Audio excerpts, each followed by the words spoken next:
자, 여러분 현대시부터 같이 한번 볼게요. 일단은 작품 해설과 뭐 문제풀이도 해야 되겠지만 내신에서 어떤 포인트가 좀 출제될 수 있는지, 그리고 이렇게 교육형 모의고사들이 내신 출제되면 어떤 느낌으로 나올지에 대해서 좀 얘기를 같이 한번 해보도록 할게요. 일단은 여러분 지금 원래 이 문학작품은 어차피 출제될 내용들이 되게 뻔해요. 그러니까 첫 번째는 당연히 뭘 물어보겠어요? 작품 주제 물어볼 거야.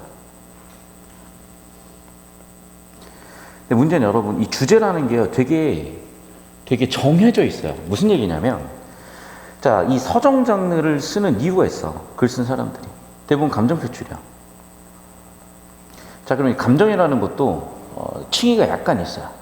그래서 예를 들면 그 칭의 정도는 심리학에서 지속성으로 얘기하는데 되게 짧아. 그럼 느낌이고요. 아주 길어. 그럼 정서까지 형성이 돼요. 그리고 이 중간에 혹은 전체를 대표하는 그것이 바로 감정. 그리고 정서라고 하면 아까도 얘기했지만 뭔가 좀 더 그게 생각 수준까지 시간이 길게 지속되면서 확립된 것을 정서라고 하는 거거든. 그러니까 위쪽에 있는 이 세 가지 개념을 거의 구분하진 않아요. 두 번째, 인간은 감정을 가지고 있지만 동시에 이성을 가지고도 있잖아. 이성적 측면에서 보면 또 이런 거지. 예를 들면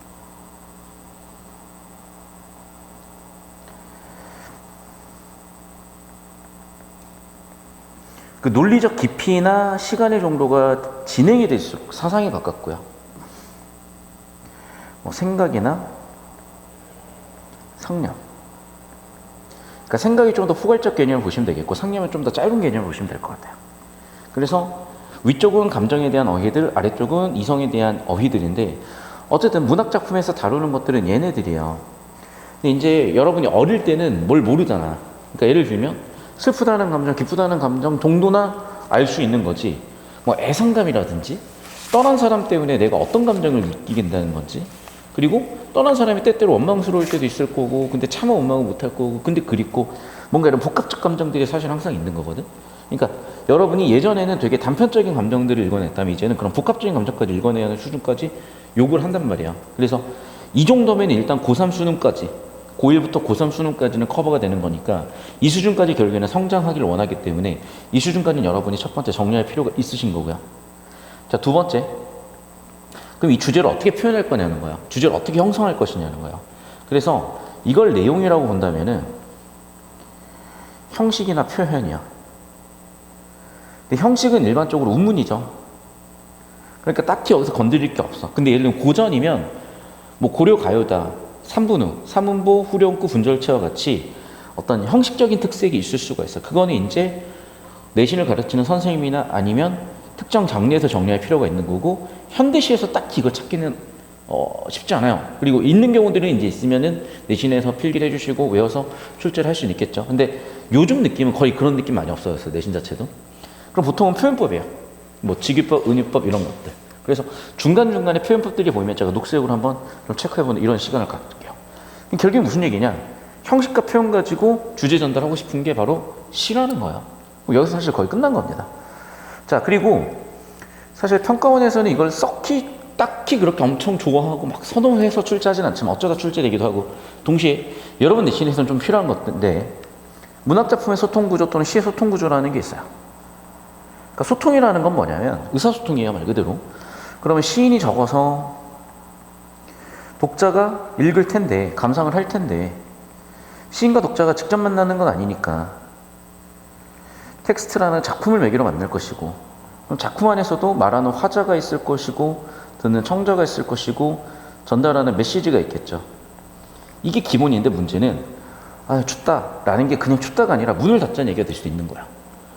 그래서 이 메시지는 항상 이 상황 맥락과 관련 지어 봐야 되는 거고, 이 작품 내 맥락도 있을 것이고 작품 밖의 맥락도 있을 것이야. 그래서 현실까지. 문학작품을 바라볼 땐 그래서 이렇게 시인 관점에서 바라보기도 하고, 독자 관점에 바라보기도 하고, 현실의 반영이라는 관점을 바탕으로 보기도 하고, 작품 내부만 놓고 보기도 하고, 작품 외부까지 보기도 한다는 거예요. 이게 여러분이 표현론, 반영론, 효용론 등등으로 배웠던 거고, 어차피 물어볼 게 되게 정해져 있어요. 그래서 결국엔 여러분, 제가 써드린 이 세 가지 안에서 수능이든 내신이든 다 나오게 되어 있고요. 묻는 방식이 좀 다른 거죠.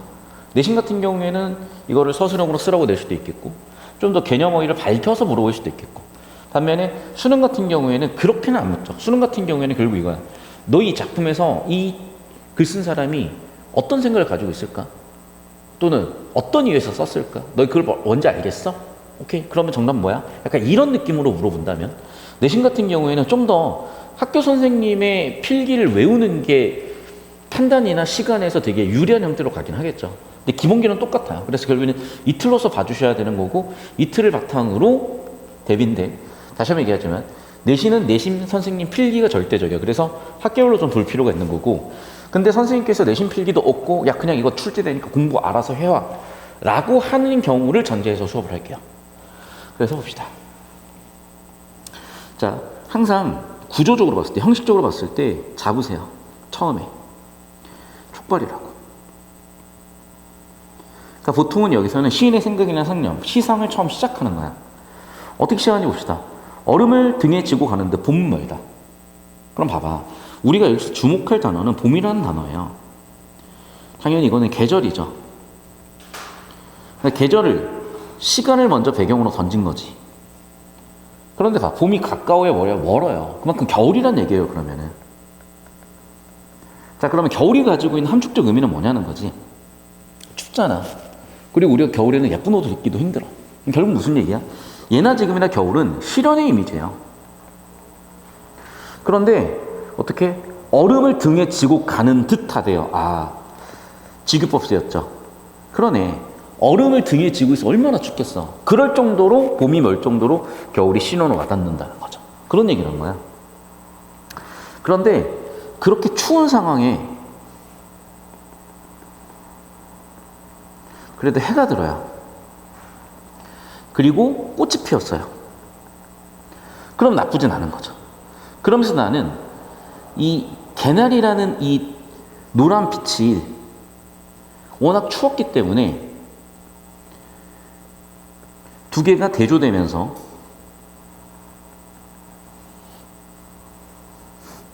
나는 이제 그 개나리가 노란 빛이 좋았겠지. 어떻게 좋은지 모르겠어요. 근데 겨울 실험과 대비되는 개념으로 들어왔으니까 난 되게 좋았을 것 같다. 의미적으로 여기도 되죠. 얼음과 개나리도 되죠. 차츰 지붕이 겨울쯤을 부릴 때도 되고 집 사이에 쌓인 울타리를 헐 때도 된다. 사람들이 그 이야기를 가장 먼 데서 시작할 때도 온다.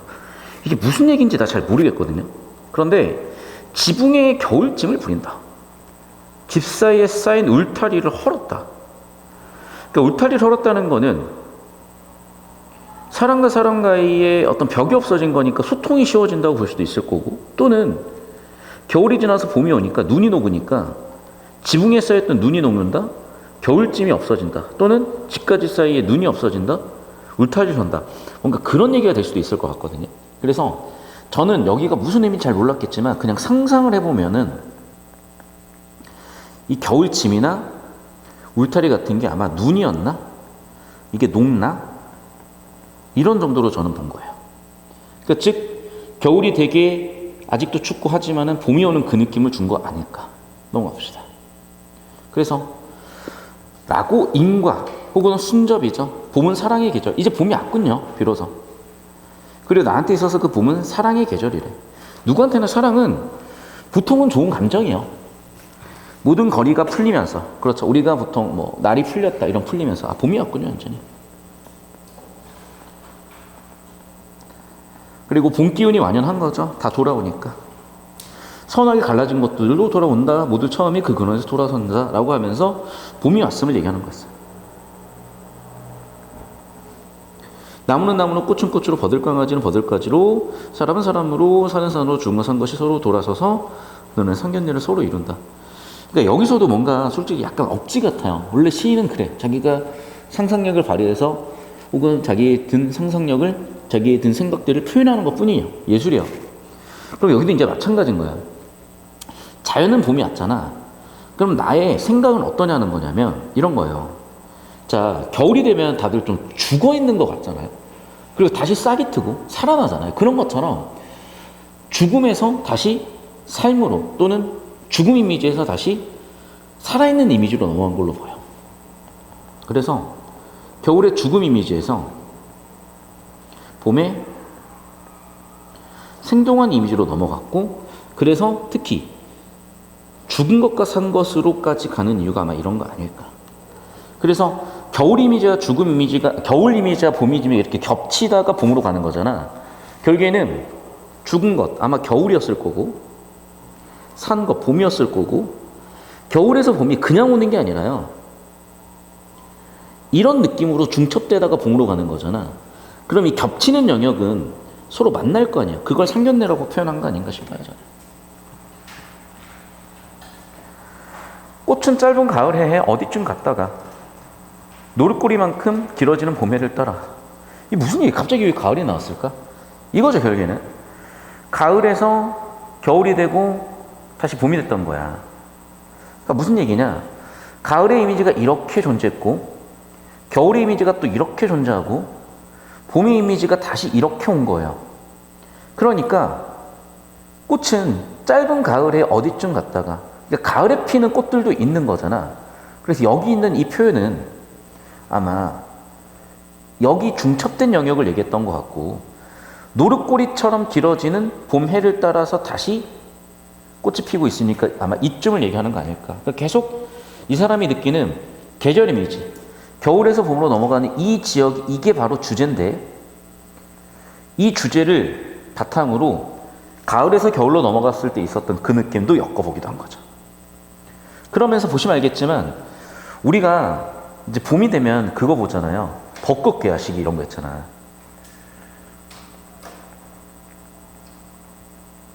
그러니까 보면은 항상 제주도가 제일 먼저 열리고, 우리나라 기온 이런 식으로 이런 식으로 하잖아요, 맨날.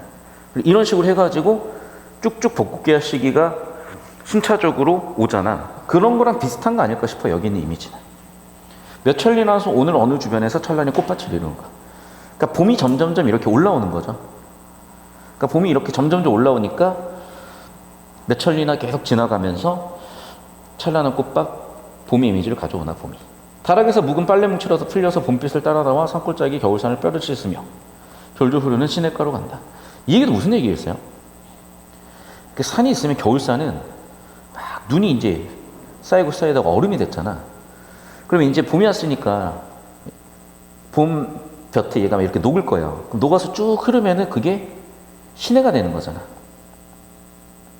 이해됐어요? 그러니까 여기 있는 뼈가 뭐였을 거냐, 아마 겨울에 쌓인 눈이겠죠. 혹은 얼음이겠죠. 그게 녹아가지고 물로 든다, 물로 흐른다, 그 얘기를 한 것 같아. 결국 글의 주제는 뭐였던 거예요? 봄이었던 거네. 됐습니까? 자, 이 정도예요. 이 정도로 제가 정리를 해드릴게요. 왜냐하면 여기서 무슨 법을 쓰면 진짜 끝도 없어. 봐봐, 당장 보이는 것도 이루는가 서리법이죠. 근데 서리법은 항상 영탄법이 될 수 있다 그랬죠. 그리고 겨울산의 뼈야. 그럼 뭔가 비율한 거 아니잖아. 그럼 대유법이라고 할 수도 있겠고요. 그러니까 비율한 거죠. 대유법도 비유의 일종이니까. 근데 이게 직유는 아니야. 뭐뭐인들 뭐뭐인 뭐뭐 가치는 아니니까. 하지만은 은유는 될 수 있을까요? 은유는 A는 B다 꼴이잖아. 그 겨울산 뼈는 은유인가? 얘를 은유로 보는 사람들도 있어요. 그러니까 사실은 표현법을 쓰다 보면은 진짜 끝이 없어. 끝이 없어. 만큼 이런 건 또 직유법일 것이고. 근데 어디쯤 갔다가 이런 거는 당연히 서리법 아니죠. 여기 갔다가 저기 가는 거니까. 연결이니까 그냥. 그러니까 결국에는 뭐냐면 여러분, 이런 녹색 개념어들은요 정말 많아요. 정말. 여기도 봐봐. 여기는 나무, 꽃. 동일 시어의 반복이죠. 그런데 봐봐. 동일 식구는 또 안 돼요. 유사식구예요. 유사식구. 왜? 동일한 식구라면 구가 반복돼야 된단 말이야. 근데 구가 반복되진 않아. 단어가 반복돼 있고, 여기에 나무는, 나무로 라고 유사한 구절이 반복되고 있는 거지. 그러니까 유사한 구절의 반복은 돼요. 하지만 동일한 구절은 안 돼. 하지만 동일한 시어는 되죠. 그리고 변화하고 있잖아. 뭐는 뭐로, 혹은 강아지는 가지로 변주도 하고 있죠. 됐어? 그러니까 사실 표현법들 따져보면 진짜 많아요. 돌아온다, 돌아선다.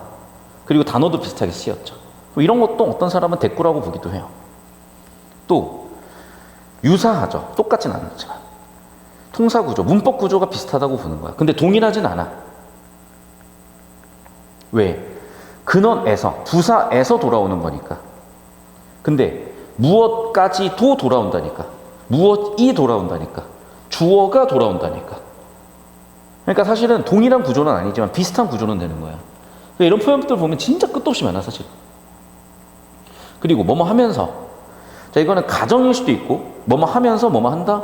이거는 동시사건이에요. 그러니까 사실은 녹색 잡다 보면 진짜 어마어마하게 많습니다. 근데 내가 이걸 왜 다 정리를 안 하냐면, 이게 이러다 보면 진짜 정리할 게 많아져요. 진짜. 근데 여러분이 이거를 학교에 따라서 학교 선생님의 스타일을 보면 좀 좁혀낼 수가 있거든. 학교별 자료로는 제가 갈게요. 그런데 이렇게 거시적으로 같이 보는 자료에서 이래버리면은 너무 할 게 많아져, 사실. 근데 이제 혹시 좀이라도 불안하고 여러분 빨리빨리 그런 걸 정리해보고 싶으면은 이 수업 통해서 정리해봐도 좋겠습니다. 계속 봅시다.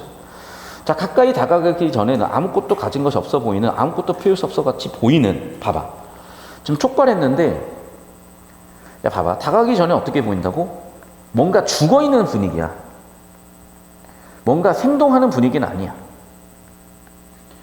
그런 겨울 벌판이야. 뭐뭐 하는 겨울 벌판이야. 매운 바람. 그러니까 겨울에 바람이 되게 차가우니까, 실연이니까 맵다고 표현했겠죠. 그러니까 상황은 뭐냐면 겨울에 실연 상황이에요. 그러니까 가도 그렇고 나도 그렇고 겨울에 실연을 줬겠죠. 그런데 그렇게 실연 상황이 오다 보면은 조금만 따뜻해도 따뜻해진다는 거야.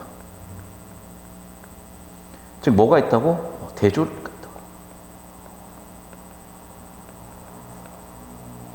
듬성듬성 아직은 눈이 덜 녹았죠. 땅의 품 안으로 녹아 들어가기를 꿈꾸며 뒤척이고 눈두렁 밭두렁 사이사이 초록빛 싱싱한 키 작은 들풀 동안 고만고만 앉아. 결국 무슨 얘기야? 슬슬 봄이 오기 시작하는 거죠. 저만치 밀려오는 햇살.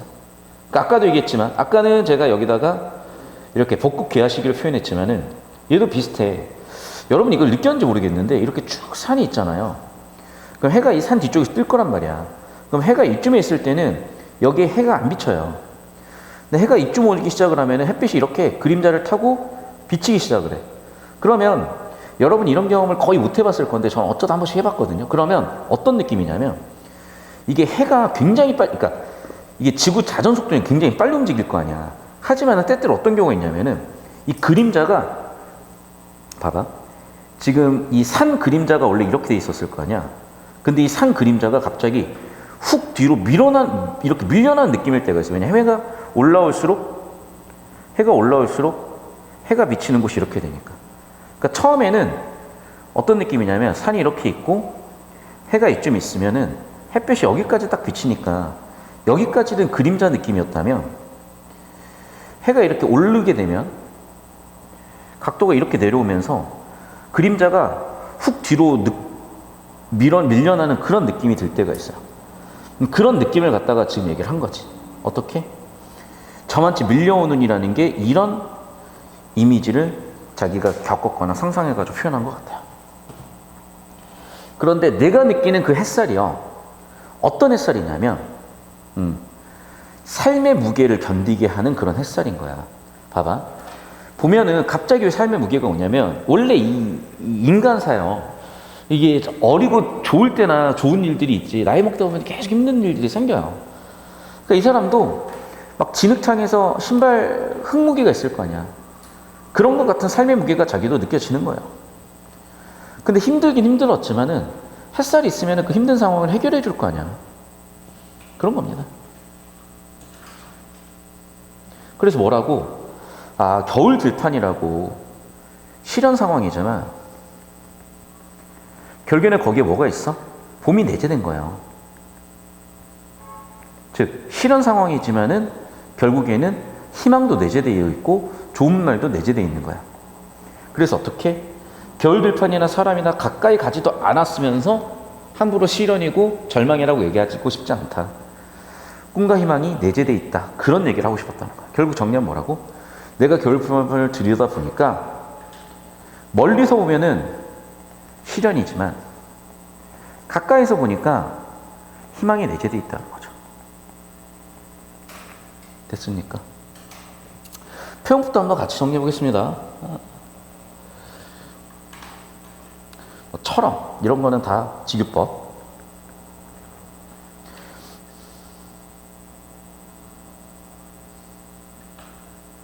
사이사이 고만고만 반복이고 의태어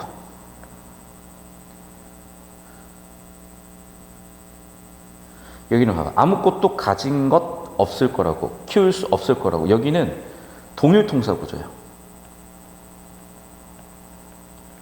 그러니까 문법 구조가 동일한 거야. 아무것도 동일하죠. 가진 것 키울 수 수식하고 있죠. 것,수 의존명사죠. 없을 거라고 완전히 반복이죠. 그러니까 같은 단어가 100% 반복은 아니지만 통사 구조는 반복이라고요. 됐죠?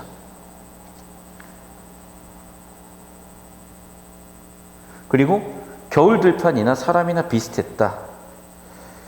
대조는 차이점 드러내는 거잖아. 그러니까 대조라기보다는 대꾸나 대응이라고 보는 게 정확해요. 그래서 한 가지 하나 보면 대조는 차이점이야. 차이점 부각하는 거예요. 근데 여기 겨울 들판과 사람이 비슷한 표현하고 있잖아. 그러니까 여기는 대조보다는 비교겠죠. 비교는 공통점을 밝히는 거니까.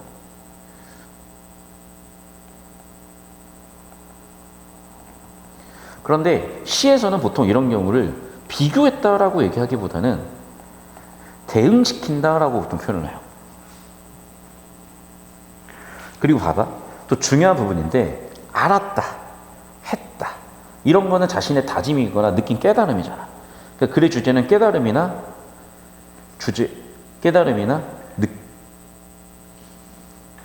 의지 이런 것들이 되겠네요. 다짐. 여기는 그런 깨달음은 착해 안 보이죠. 그러니까 보면 알겠지만 끝까지 계속 뭐 하고 있어? 간다. 이런 걸 보면은 그냥 묘사한 거예요. 묘사. 근데 묘사인데 자신의 주관이 들어가 있죠. 주관이 들어간 묘사. 그래서 계절에 대한 주관적 묘사라고 있는 거기는 계절에서 오는 깨달음에 대한 얘기인 거예요. 됐습니까? 이 정도로 정리 한번 해보시고 캡처해서 또 올려드리도록 하겠습니다. 자, 그러면 여기까지 정리가 되면 문제는 어렵지 않게 풀렸을 겁니다. 볼까요, 같이? 자, 표현상의 특징. 그러니까 다시 한번 얘기하자면 우리가 지문 털면서 원래 이게 돼서 그냥 확인이 돼야 되는 건데 뭐 실전이나 그러니까 수능 실전 말고요. 내신 실전에서는 시간이 없으니까 사실은 외워진 상태에서 얘만 가지고 판단을 하는 거지. 자, 팁을 드릴게요. 잘 봐, 얘들아. 시상을 마무리했으니까 어디를 봐야 돼? 끝을 보는 거야, 끝을. 됐어? 그러니까 보통 얘는 요런 데 아니면 요런 데를 봐야 되는 거야, 끝을. 근데 딱히 명사로 끝나지 않았죠. 서술어로 끝났잖아. 그러니까 명사로 끝나면은 봐봐. 명사로 끝났다는 거는 서술어 생략이야. 서술어 생략이니까 의미가 다양해지잖아요. 의미가 함축되어 있으니까 여운이 생겨날 수 있는 거거든. 그러니까 명사로 끝난 게 없어. 틀렸고요. 2번 선지. 수미상관은 얘기했죠. 머리수, 꼬리미 서로 관련을 맺으면 돼. 이거는 구조적이든 내용적이든 그러면 돼요. 그럼 얘는 당연히 어딜 보면 되겠어요? 머리와 꼬리를 보면 되는 거야. 그래서 머리와 꼬리를 봐. 딱히 없죠? 머리와 꼬리를 봐. 딱히 없죠? 이런 느낌이야. 됐죠? 그러니까 수미상관이 있으면 구조적 안정감은 여러분 100%입니다. 얘는 수미상관 없어요. 3번 선지. 청유형 어미를 사용했어. 청유는 뭐야? 봐. 오랜만에 개념 한번 정리할게요. 우리가 종결 표현 5가지가 있어. 문장이 종류이 돼요. 평서문. 평범하게 서술하는 것. 의문문. 상대방에게 대답을 원하는 것. 청유문. 같이 하자, 같이. 명령문. 너만 해라, 너만. 감탄문. 감정 표출하는 거야. 그럼 봐봐. 너만 해가 어딨어? 없잖아, 지금. 아예 청유문 틀렸고.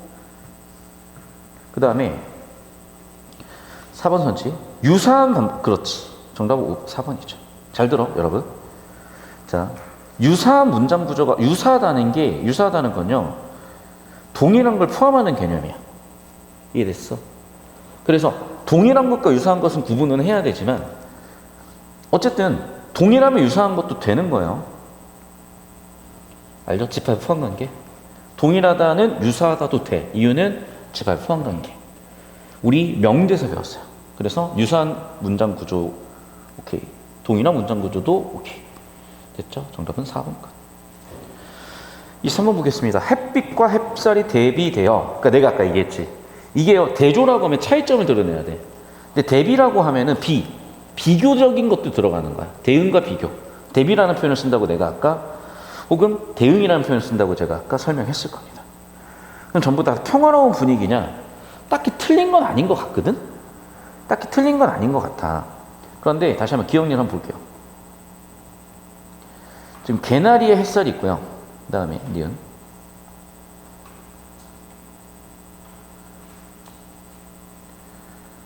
들풀.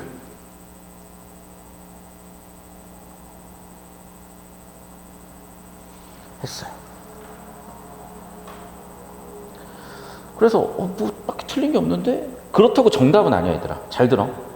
이거 여러분이 되게 좀 착각을 많이 하는데 OX로만 따져서 그래요. 여러분 OX가 아니에요. 이런 기본적인 봐봐. 이게 우리가 예를 들면 어떤 특정 단어를 대답해야 되는 상황이 OX겠죠. 또는 잘 들어. 수학이면 OX야. 근데 국어는 OX가 아니에요. 확률이야. 정보기 때문에. 그래서 예를 들면 1번 선지, 2번 선지, 3번 선지, 4번 선지, 5번 선지가 있으면요. 아무리 봐도 100% 정답은 안 보여. 하지만 정답은 5번을 고르는 거예요. 그리고 빵 퍼센트짜리 완전 오답도 안 보여. 하지만 비교를 해봤을 때 1번이 제일 오답이 1번을 고르는 거예요. 약간 이 느낌이거든요, 여러분. 그럼 봐봐. 평화로움이 틀린 건 아닌데 지금 여기는 계절감에 대한 얘기고 실현에 대한 얘기잖아요, 사실은. 그리고 실현 속에 따뜻함이 있다는 얘기인 거잖아. 그러니까 여기서 얘기하는 건 뭐냐면 겨울에 실현, 겨울에 추위. 그런데 여기서 내재되어 있는 봄의 따뜻함. 이 얘기를 하고 싶은 거잖아. 그러면 이 얘기가 나왔다면 정답은, 그러니까 이런 키워드가 나왔다면 100%에 수렴할 정도로 판단할 수 있는 선지 정답이 되는데, 평화롭다? 그렇다고 아예 틀린 건 아니고. 그러니까 평화롭다 1번 선지는 한 이쯤에서 정답 스펙트럼이 결정이 돼야 되는 거예요. 무슨 얘기 이해됐어요, 지금? 그러니까 평화라는 거는 완전 정답도 아니고 완전 오답도 아니야. 그래서 이 정도에서 결정되어 있기 때문에 다른 선지랑 비교해서 정답을 골라야 되는 거야. 그러니까 평화롭다고 OX가 아니라고. 그렇게는 아니에요, 여러분. 자, 기억, 이제 2번 선지도 볼게. 그런 오류를 여러분 범하고 있으니까 자꾸 선생님 2개 중에 헷갈려, 3개 중에 헷갈려요. 2개 중에 헷갈려, 3개 중에 헷갈려. 아니에요. 가장 정답인 거, 가장 오답인 거 찾는 겁니다. 가장 적절한 거 찾는 거라고. 1번은 가장 적절하진 않아, 지금. 2번. 기억의 처음, 니은은 저만치 어울려. 근원 쪽 외로움. 그러니까 봐봐. 글의 주제가 외로움이냐고요, 지금. 외로움보다는 뭐야? 충관 희생보다는 뭐야? 아니, 따뜻함. 겨울인 줄 알았더니 따뜻하네. 죽어 있는 줄 알았는데 살아있네. 이 얘기잖아. 그러니까 어디로 가는 거야? 그래, 생명성. 됐죠? 상실감보다는 지금 겨울의 주제에 초점이 가 있어요? 봄의 주제에 초점이 가 있어요? 여기가 있는 거잖아요. 겨울 같아 보이지만 봄이 내재되어 있다. 따라서 정답은 그렇기 때문에 주제와 가장 가까운 4번 선지 정답이 이렇게 설계되는 거야. 아시겠죠? 그러니까 뭐 평화로운 분위기가 없다 이게 아니라 평화로운 분위기가 틀렸다가 아니라 뭐라고? 네. 주제를 보면 가장 적절한 거는 겨울 실현 죽음의 이미지에서 봄 따뜻한 생동 이미지로 갔으니까 4번이 가장 적절한 거다. 이 느낌으로 보셔야 돼요. 그러니까 이게 돼 있으면 여러분 나중에 여러분이 국어에서 헷갈리는 게 이거야. 항상 얘도 맞고 얘도 맞아 보이는데 가장 맞는 거 찾는 거야. 그 느낌이 잡히실 겁니다. 24번 풀어볼게요. 시에서 계절은 중요한 요소로, 그렇죠? 아까도 얘기했지만 화자의 계절적 특징에 대한 인식, 맞죠? 여기서 시작을 해가지고 의미 끌어냈죠.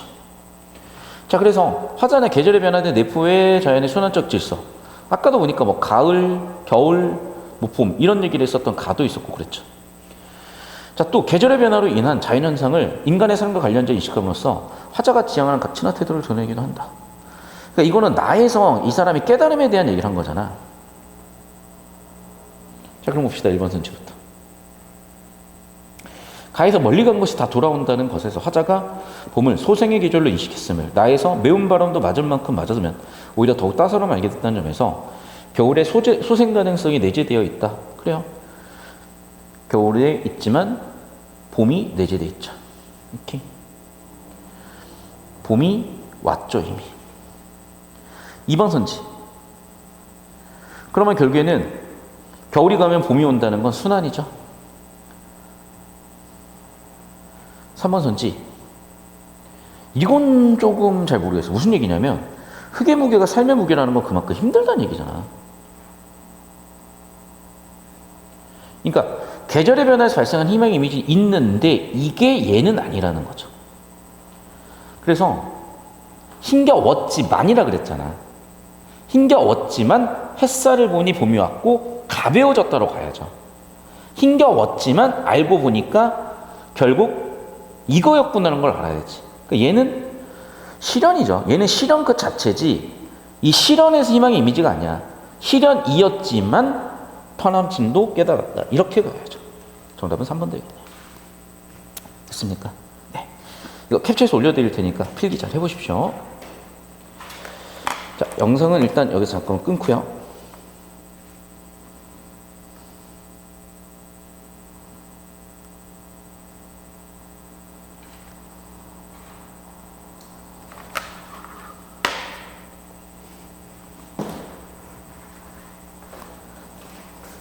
(8시 8분이니까) 한 5분 정도 쉬었다가 또 이어서 합시다.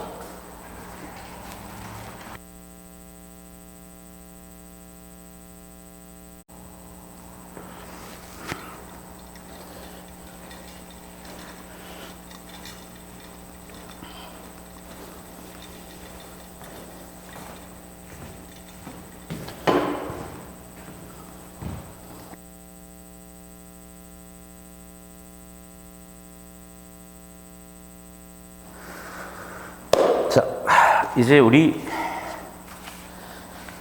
10페이지, 11페이지 몽기미 풍경 풀었죠? 다 풀려있죠? 같이 합시다. 자, 우리 소설을 볼 때요, 아까도 마찬가지야. 주제를 물어볼 거야. 내신이든 수능이든. 그럼 소설의 주제는 뭐냐면 이야기예요. 이야기. 그 이야기의 서사라고 하죠. 좀 구성을 살펴볼 필요가 있어. 서사의 구성 3요소는 인물, 사건, 배경이죠. 이겁니다, 결국에는. 그러니까 우리가 이 소설을 읽어나갈 때 당연히 인물에 대해서 물을 거고, 사건에 대해서 물을 거고, 배경에 대해서 물을 건데, 인물, 사건, 배경도 좀 더 구체적으로 살펴볼게요. 그러니까 인물이라고 하면 우리 보통 사람의 이름을 생각을 하지만, 이게 원래 약간 번역할 때 문제가 있었어요, 사실은. 그래서 우리가 이거는 일반적으로 개념으로 보자면은 말 그대로 사람 이름이라고 생각하지만 그것보다 더 중요한 건 성격 요소예요. 성격 요소. 그래서 한 인물을 한 인물을 구성하는 것은 성격 요소가 훨씬 크고요. 사람 이름은 그냥 이름 더 쉬운 것뿐이에요. 그 사람 이름 뭐가 중요해? 가명 써버리면 그만이고 작가가 이름 바꿔버리면 그만이야. 물론 이제 그 이름을 가지고 성격을 제시할 수는 있겠어요. 그러니까 중요한 건 사람 이름이 아니라 성격 요소라는 거고, 두 번째, 이 인물이 어떤 생각을 가지고 있는지야. 그래서 우리가 인물에 대해서 읽어낸다면은 인물의 성격 요소와 인물의 내면 심리라는 두 가지 측면을 체크해야 돼요. 그래서 인물한테는 동그라미 치면서 가시고 성격 요소나 내면 심리는 밑줄 치면서 가주세요. 그럼 인물들이 어떤 동력을 갖게 돼요. 인물들이 생명을 갖게 돼요. 힘을 갖게 돼요. 그런 힘을 가지고 움직이다 보면은 충돌이 생기기도 하고, 그게 바로 사건이고, 사건은 갈등과 거의 동의어예요. 그리고 장면 단위로 나눠볼 수도 있어요. 그러니까 장면이 보통 어느 경우 나뉘냐면 구성 요소가 바뀔 때야. 그러니까 배경이 바뀌거나 시공간 같은, 또는 인물이 추가되거나 아니면 사건 자체가 바뀌거나, 그러니까 이런 것 중에 하나의 요소만을 바꿔도 보통 장면이 구분되는 걸로 보거든. 어쨌든 그래서 그러니까 인물보다는 좀 더 사건이나 장면이 포괄적인 개념이고, 장면을 기준으로 해서 이 장면 속에 있었던 사건이나 인물 배경 등등을 잡아주시면 괜찮습니다. 그 당연히 배경은 여러분 알다시피 시간이나 공간일 것이에요. 됐죠? 그럼 결국 무슨 얘기냐? 인물과 사건 그리고 그 사건의 흐름을 잡다 보면 그게 뭐가 된다고? 서사줄거리가 되는 거야. 그래서 여러분이 초반부를 잡을 때는 항상 어떻게 읽어야 돼? 인물, 사건, 배경 같은 구성의 3요소를 세팅을 해요. 시험으로 출제를 하려면. 안 그러면 못 읽어요. 안 그러면, 왜냐하면 지금 이게 소설 원문 하나를 다 실어놓을 수가 없잖아. 그럼 문학작품에서 일부가 깨지는 거예요. 그러니까 예를 들면 이런 거지. 우리가 그림 같은 걸 보면은 누가 그림에, 예를 들면 뭐 이게 자화상이라고 해볼게요. 누가 그림의 일부만 가지고 그림이라고 합니까? 아니, 이 자화상의 일부만 있으면 이게 뭐 팔그림인지 자화상이 어떤 그림인지 알 수가 없는 거잖아. 마찬가지로 소설은 얘만 재단해서 내버리잖아요, 수능에. 그러니까 당연히 왜곡이 생겨요. 그럼 그 왜곡을 보존하려면 어떻게 되는 거냐면 이 나머지 그림에 대해서 줄거리를 주든 또는 이 나머지 그림이 없더라도 얘 자체만으로도 하나의 완성된 그림이 돼야 되는 거거든. 그러려면 아까도 얘기했다시피 초반에 인사배 구성 3요소를 딱 세팅을 하고 가요. 그래야 작품의 완결성이 돼요. 그래서 초반에 인사배 세팅을 확실하게 잡고 가셔야 돼요. 그리고 나서는 아까 제가 얘기한 것처럼 인물, 사건, 인물의 성격 요소와 내면 심리 잡고 사건 갈등 장면들을 잡아가다 보면은 아 이런 줄거리구나 라는 게 잡힐 거예요. 그리고 마지막 5번째, 좀 특수한 소재라든지 개념 같은 거, 전개 방식 같은 게 쓰이면 그런 거 좀 체크해주면 끝입니다. 가봅시다. 멀리서 안타깝게 봐. 이런 거 내면 심리야. 근데 안타깝다가 작가가 본 걸 수도 있고 누군가 느낀 걸 수도 있고 아직은 불명합니다. 손만 흔들던 그 연락선이 드디어 몽기미에 닿았다. 그럼 봐봐. 연락선이 몽기미에 닿았다. 뭔가 몽기미라는 게 어떤 장소겠죠? 그러면 동그라미 치지 말고 얘네는 배경은 세모를 칠게요. 시공간적인 정보니까. 연락선, 소재니까 박스를 쳐볼게요. 몽기미가 생기고 처음이었어요. 연락선에 올라간 아이들은 모두 2층으로 우르르 올라가서 먼데 바다를 바라보고 있었다. 봐봐. 건너다 보고 있었다. 이런 거는 사건이죠. 장면이죠. 그러면 저는 이 첫 번째 장면을 구성을 하고 이 첫 번째 장면은 연락선이 몽기미에 왔고 그래서 애들이 여기 그 연락선이 올라가지고 멀리 보고 있는 상황 같아.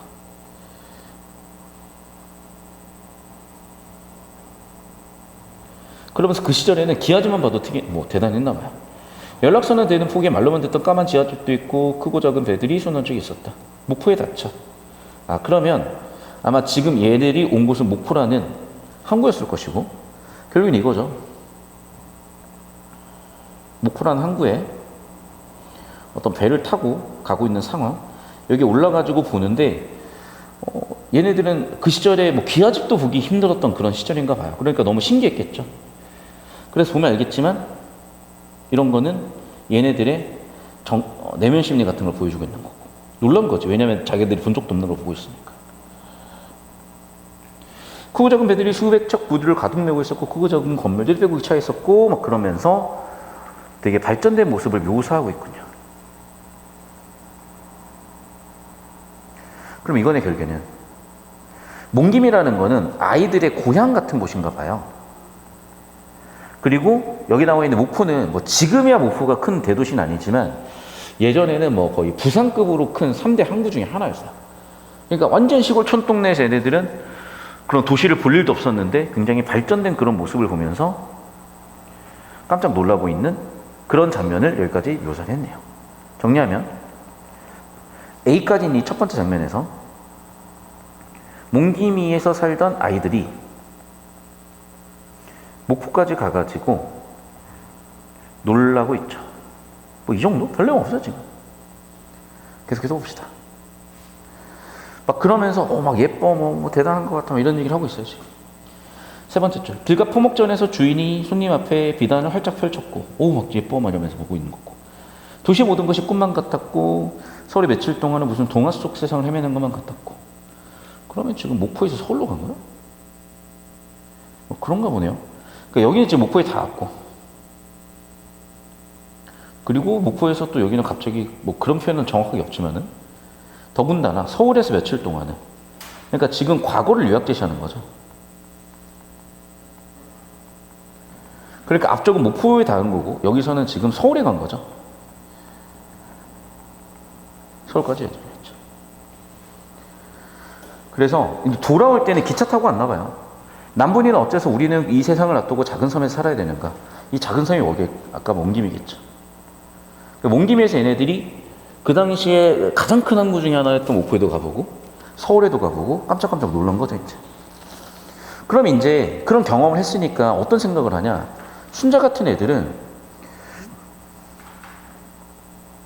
다시 남분이 같은 애들은 야, 우리 왜 그렇게 살아야 되지? 그런 생각을 했고, 순자는 서울에 또 다시 와가지고 5년 살았대요. 그러니까 다 정리하면 이 친구들은 몽기미에 살던 친구들인데 어릴 적에 목포나 서울을 갔던 경험, 대단히 좋아. 특히 남분이는 그 작은 섬에 살기 싫어. 나는 목포나 서울같이 발전된 곳에 살고 싶어. 이런 생각을 가지고 있었고, 그 중에 한 명인 순자 같은 경우에는 서울에 와서 5년을 또 살았대요. 그런데 그렇죠, 여러분. 여기 흐름이 쭉 한번 바뀌죠. 그러니까 처음에는요, 봐봐. 이렇게 되게 화려해 보이고 되게 멋져 보여요. 그러니까 되게 꿈 같단 말이야. 근데 여기는 현실인 거죠.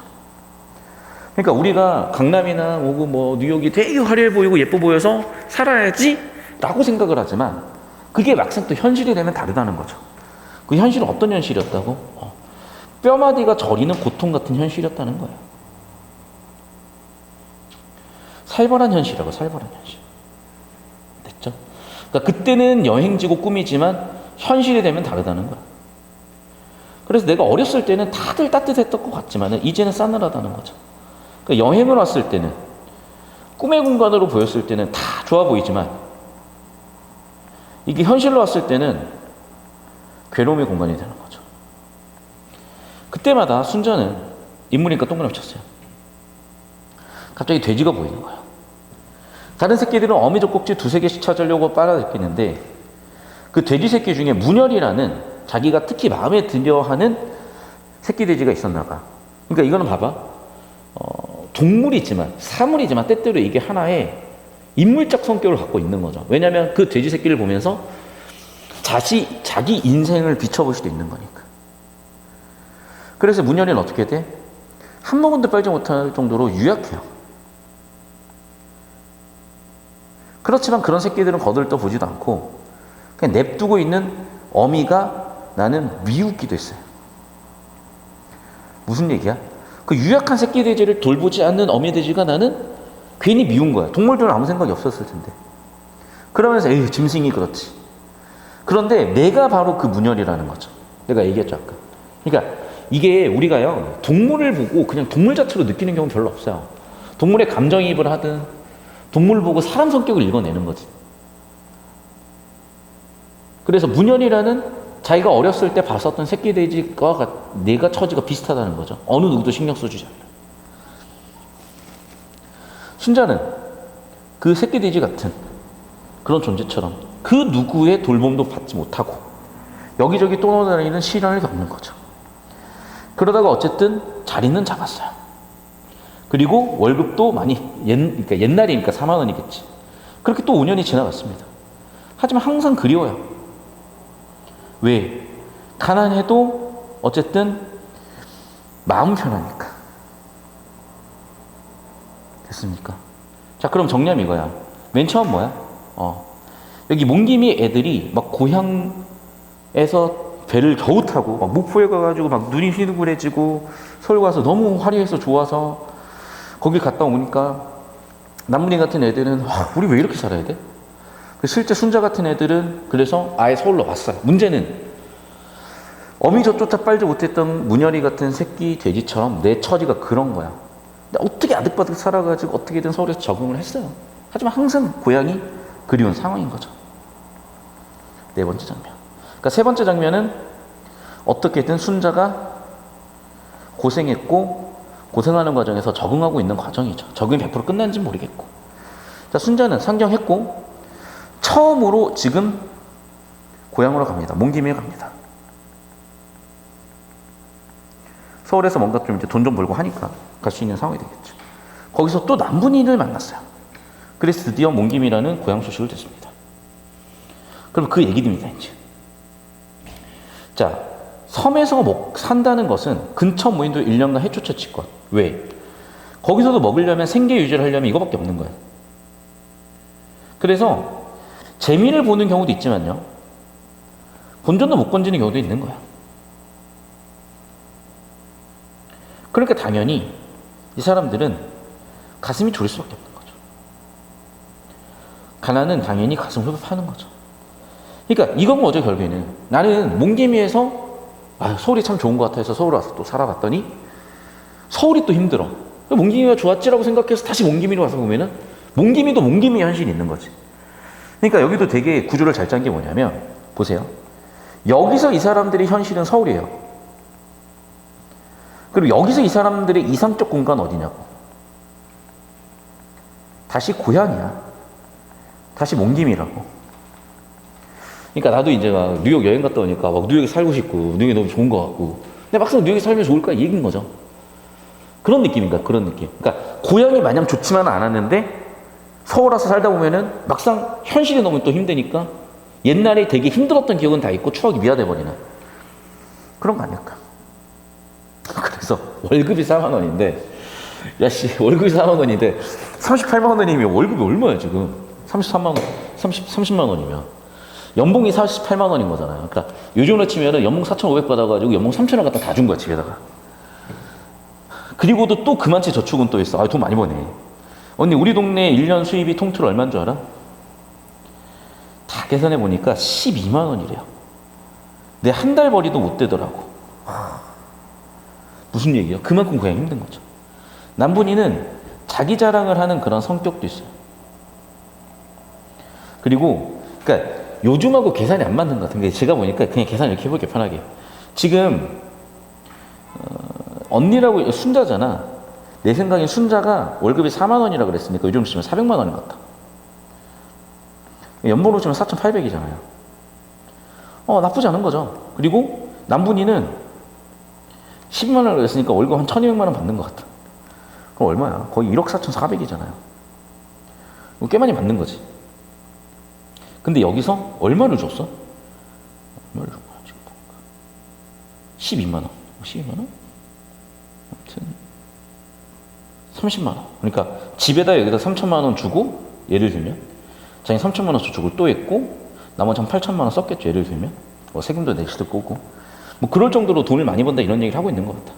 자랑할 정도가 아니었다는 거는 야 우리가 지금 연봉이 1.4억이면 뭐 자랑할 정도가 아닌 거겠죠. 그러니까 그 시절에 그런 얘기를 하고 있는 거야. 그러니까 나름 성공했죠. 야 뭐 이렇게 보리가 좋아라고 물어볼 수밖에 없지. 야 요즘 약간 사기 레포트랑 똑같은데. 언니 신망하지 않을래? 물어봤어. 운전을 해가지고 그 돈을 번다고요? 주전자 운전이 뭐지 도대체? 야 이거 헛살았어. 무슨 얘기를 하는 거야? 아하, 그러니까 화류에서 일한다는 얘기인 거죠. 술집에서 일한다는 거죠. 그렇죠. 공장에서 아무리 우리가 열심히 일해도 많이 벌어야 4천에서 5천이야. 그것도 정말 잘 풀렸을 때. 근데 1억 5천을 벌고 2억을 벌려면 방법은 밖에 없는 거야. 그렇죠? 술집 같은 데서 일해야 되는 거지. 뭐 직업엔 기천이 없고 뭐 제가 얘기할 건 아니에요. 어쨌든 그런데 여기서는 그렇게 본다는 거죠. 그러니까 무슨 얘기냐 이거야. 사실 이게 그러니까 불법과 합법의 경계예요. 그러니까 물론 이제 합법적으로 돈을 버는 애들도 있겠죠. 근데 합법적으로만 벌어가지고는 1억 5천 2억이 얼마나 올려요. 그러니까 보통은 이제 약간 음지라고 표현을 하는데 불법적으로 돈을 버는 애들도 있는 거예요. 더군다나 이제 그런 돈이 모이는 곳에서는 그런 인간의 욕망들도 존재하는 거고 그런 산업도 있는 거거든요. 그러니까 저도 이제 처음에 강남역 살 때는 왜 사람들이 나를 자꾸 음지 사람으로 보는지 이해가 안 되는 거야. 근데 왜 그러냐면 그만큼 음지 사람들이 많아요. 뭐 예를 들면 클럽을 운영할 수도 있고 술집 운영할 수도 있고 뭐 별의별 것들. 그러니까 결국 무슨 얘기냐? 여기 있는 순자는 되게 착실하게 돈을 벌어가지고 자리를 잡아. 그래도 쉽지 않아요. 끼케야 한 달에 끼케야 1년에 연봉이 뭐 4천 정도 돼. 뭐 4천도 되게 많은 거지. 그러니까 돈 벌어가지고 집으로 갈 수도 있겠죠. 그런데 남분이 우리는 뭐 서울 놔두고 이런 데 살아야 돼? 라고 했던 약간 허영이 있었던 이 남분이는요. 뭐 하는 거야? 그래 언제 그 공장 다녀서 돈 벌어. 그냥 술집에서 돈 벌어야지. 이렇게 해버린 거야. 순자는 그제야 운물이 도는데 눈을 개슴츠레하게 떴다. 너 술집에서 돈 벌고 있었어? 이렇게. 어때? 그 돈만 벌면 그만이지 뭐. 야, 그리고 서울에 그렇게 화류계에서 일하는 애들이 한둘인 줄 알아? 야, 당당한 직업이야. 내가 식당에서도 알바해보고 언니처럼 공장에서 일해봤지만은 그거 남의 종살이거든. 아니 내가 몸뚱이 도살이고 더러운 새끼들 구박받으면 하루 종일 뼈골 빼봐야 하루 벌이가 얼마야. 내가 그렇게 열심히 벌어야 뭐 하루 얼마 벌어? 한 10만 원은 벌어? 그래서 한 20일이라면 월급 한 200, 300은 결국 벌겠어? 근데 내가 말이야 그거 여기서 일하면 하루만 벌어. 뭐 그런 얘기예요. 그러니까 10만 원 넘게 번다는 자기가 과장이라면 공신의 급사가 턱이나 된다는 뻔세였다라고 하면서 여기서 벌써 이제 성격 차이가 생겨버린 거죠.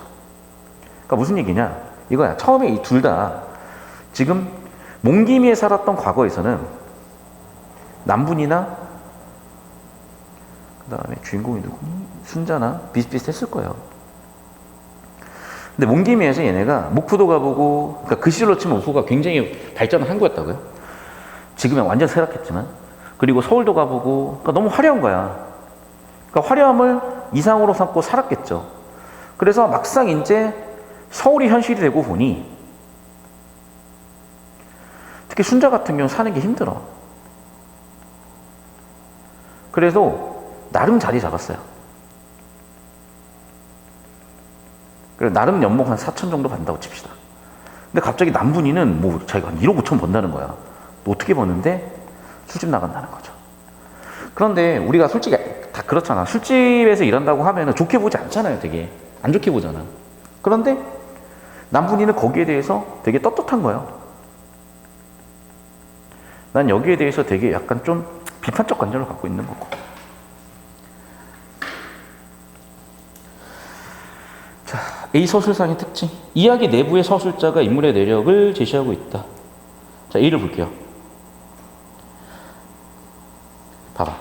지금 여기까지 인물이 누가 나타나진 않고요. 그냥 아이들이라고 뭉뚱거려 버려요. 그쵸? 그러니까 어떤 특정 인물에 세팅되고 있진 않아. 그러니까 A에서는 이야기 내부, 1인칭 서술자냐고 물어보는데 1인칭 아닌 것 같아요. 3인칭인 것 같아. 그 다음에 인물의 행위를 제시해서 긴박한 게 아니라 신났죠. 3번, 갈등이 어딨어. 그냥 좋은데. 그럼 4번과 5번인 거거든? 4번과 5번을 좁히고 좀 볼게요. 근데 봐봐. 우리가 지금 A만 가지고 어떤 이런 암시 같은 게 있었을까? 아, 역시 아닌 것 같다. 그래, 내가 아까 얘기했잖아. 묘사라고. 정답 5번이겠네. 왜? 목호라는 그 시절에 발전된 항구를 보고 좋아. 결국에는 묘사하고 있는 거죠. 정답 5번이겠군요. 됐습니까? 계속해서 31번 볼게요. A와 B에 대한 이해. A 어딨냐? A. 뭐야? A 어디 있어? 연락선. A 연락선이고 B는 어딨니? 기차. 그러니까 연락선 타고 나가서 기차 타고 오는 것 같죠. 그래서 얘는 몽기미에서 목포로 가는 배고, B는 서울에서 다시 몽기미로 돌아오는 귀향하는 기차인 거죠. 그러니까 여기로 갈 때는 이제 경험을 했고 경험을 곱씹는 과정이겠죠.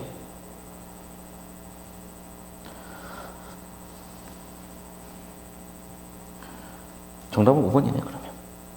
맞죠? 몽기미에서 목포로 배 타고 나가는 거니까 그 인물들이 경험에 붙은 세상을 체험하게 해주는 소재고, 돌아오는 기차잖아요. 돌아오는 기차니까 돌아오면서 경험을 바탕으로 아, 내 현실이 이러네. 나 서울 가서 살고 싶은데 이런 생각을 하는 것이니까. 그럼 결국 무슨 얘기냐? 이런 것도 다 내면 심리라는 거죠. 자기의 현실을 인식하는 거 내면 심리죠. 체험하게 하는 거 사건이죠. 그래서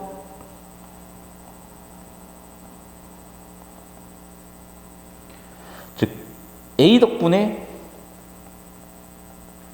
체험을 하게 됐고 B라는 공간에서는 그 체험을 바탕으로 고찰하게 되는 거죠. 성찰하게 되는 거죠. 이걸 전체를 관통하는 서사구조인 그 서사구조에 A, B라는 운송수단이 특이하게 쓰였기 때문에 되게 좋은 문제 설계가 이렇게 5번 선지로 설계가 되어 있네요. 문제 되게 잘 냈네요. 봅시다. 32번. 기업 미매에 대한 이해. 자, 기업은요. 야, 우리 집 얼마 번 줄 알아, 언니? 촌동네에서 겨우 1200만 원 벌어가 되는 거죠. 고향의 상황과 비교하여 맞죠? 고향은 얼마 벌어? 1200 벌잖아. 난 얼마 벌어? 1억 5천 번다니까. 그만큼 내 수입을 자랑하고 싶은 거죠.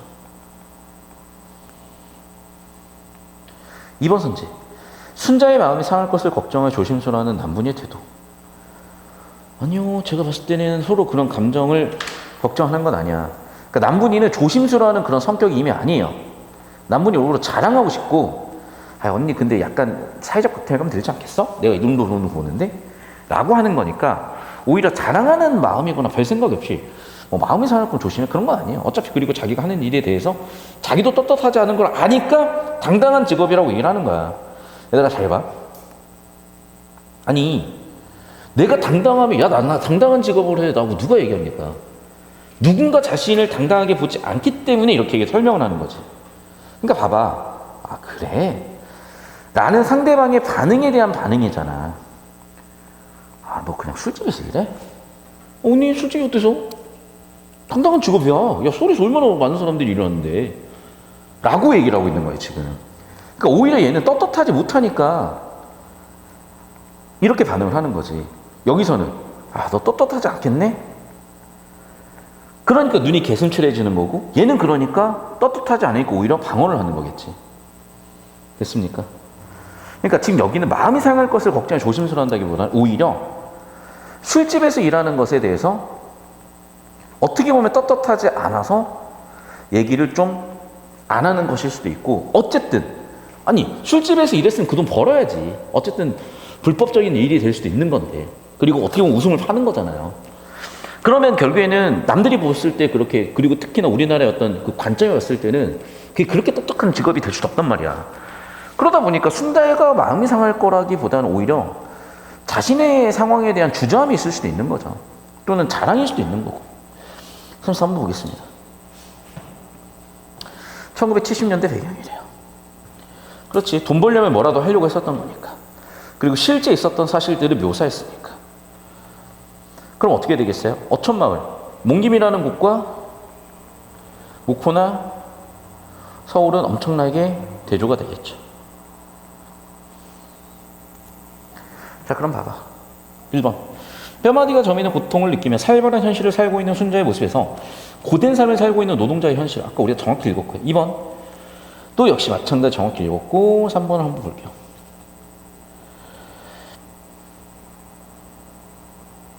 아니지. 이건 봐봐. 지금 몽기미 사람들의 현실이잖아요. 그만큼 삶이 여기도 팍팍해. 그러니까 무슨 얘기냐면, 우리가 지금 어디에 살고 있으니까? 서울에 살고 있으니까 몽기미가 몽기미가 고향이고 몽기미가 추억의 공간이지. 몽기미가 지금 미화돼 버린 거죠. 서울에 살고 있으니까. 오히려 몽기미 사람들한테 현실의 삶이 어려움이라니까, 이런 게. 맞죠? 그러니까 이 부분은 도시로 상경한 인물들에게 그림의 공간이 아니라 몽기미 사람들에게 현실은 어쨌든 힘들지 않다. 현실은 녹록하지 않다. 이 얘기를 하고 있는 거죠. 정답은 3번이 되겠습니다.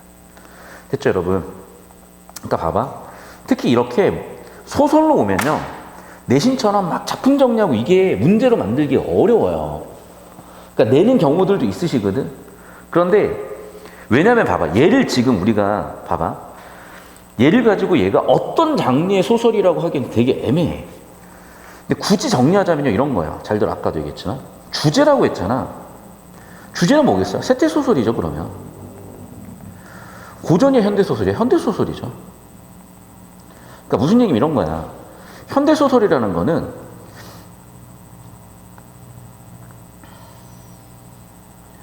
일단 중요한 건 제작 시기예요. 그 시대에 따라서 장르의 특성이 있기 때문에 그럼 당연히 현대소설이야. 두 번째 얘기했지. 주제는 뭐야? 세태소설이야. 세상을 그리고 있으니까. 이런 거예요. 두 번째. 그러면 아까도 얘기했다시피 인물 누가 있었어 아까 그러면? 몽기미 출신인 남분이와 순자. 그리고 각각의 성격들. 이 사람들이 겪었던 일들. 이런 거 우리 다 잡았잖아요. 또 배경이라고 한다면 뭐겠어? 그렇죠. 몽기미가 될 수도 있고 서울이 될 수도 있겠죠. 그럼 내가 몽기미에서 서울로 갈 때는 배를 탔고 서울에서 다시 몽기미로 올 때는 기차 타고 오고 있죠. 뭐 이런 걸 물어볼 수도 있겠죠. 그 다음에 네 번째, 서술 방식인데 서술 방식은 크게 세 가지야. 서술, 묘사, 대화예요. 그럼 봐봐, 어떤 부분이 묘사고 어떤 부분이 대화고 어떤 부분이 서술인지는 보면 아는 거잖아. 그리고 서술 역시도 쇼잉이냐 텔링이냐. 근데 여기서 봐봐, 시점도 이제 물어볼 수 있겠죠. 1인칭이냐 3인칭이냐. 여기도 보면 알겠지만 1인칭 3인칭이 왔다 갔다 해요 지금. 그러니까 어쨌든 이런 부분들은 여러분이 특정 부분에서 읽어내는 정보인 거지 막 외워서 접근하면은 선생님이 조금만 틀어버리면 틀린다고. 그래서 이런 정도로 우리가 개념 정리나 문제 풀이를 정리하는 게 좋겠습니다. 되셨죠? 자, 이거 캡처해서 드릴 테니까 여기까지 정리를 하고요. 지금 시간이 47분이니까 또 5분 정도 쉬었다가 다음 질문 같이 보겠습니다.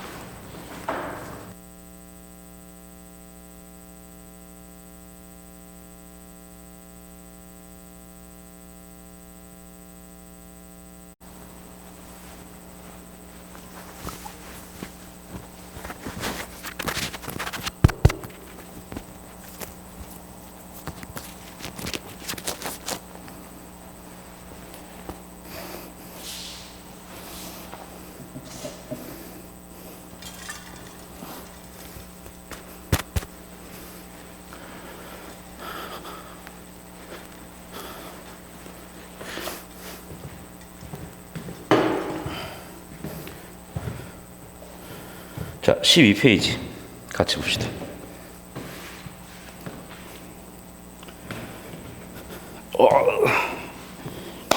자, 12페이지 같이 봅시다.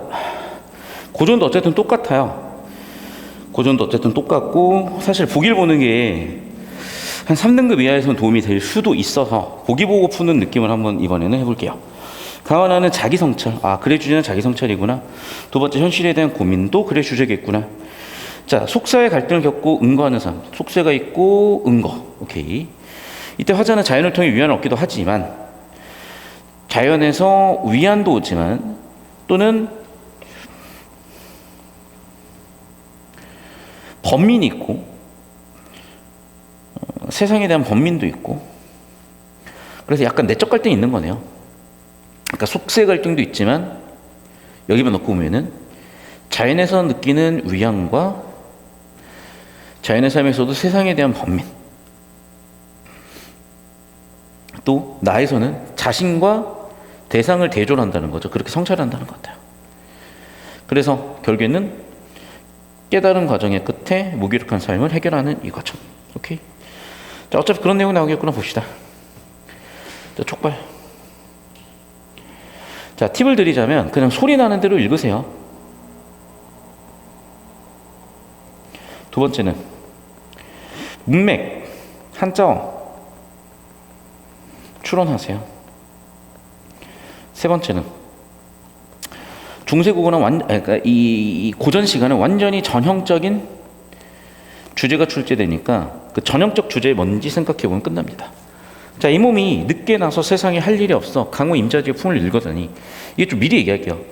그러니까 옛날에 어쨌든 거의 90% 이상은 조선시대 것들이고 조선시대의 가치관은 결국에는 유교적 가치관이고 유교에서 남성으로 태어나서 할 일이 뭐밖에 없냐.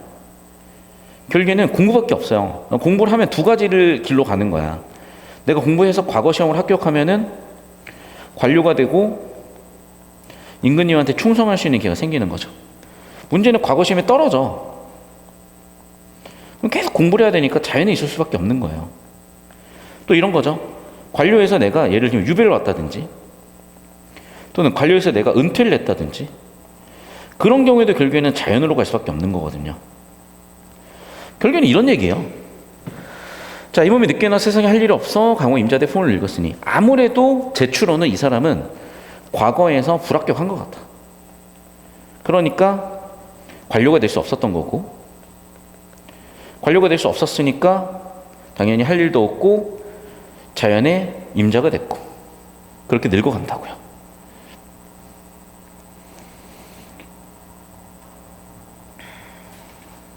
그래서 내가 이 속세에 대해서 생각을 해보니까 애달픈 일도 많다는 거죠.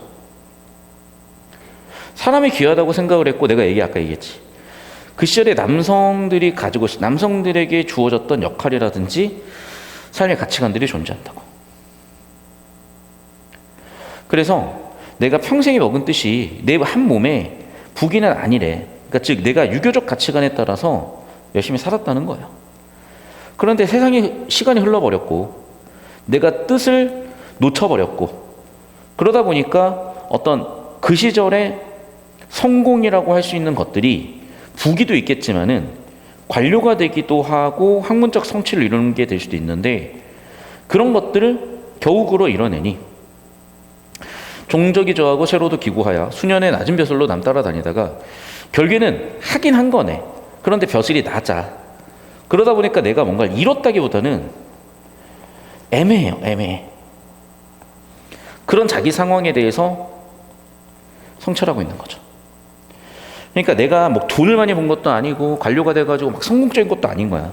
그런 자기 자신에 대해서 아주 100% 만족을 하지 않는 그런 느낌.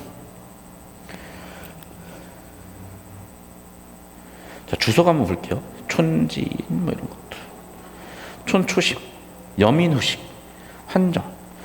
그러니까 주석만 봐도 사실 느낌이 보이는 게 이게 이제 유교적 가치가잖아. 부모의 은혜와 사랑에 보답하는 거, 효죠. 백성과 함께 지내려는 마음으로 다스렸다.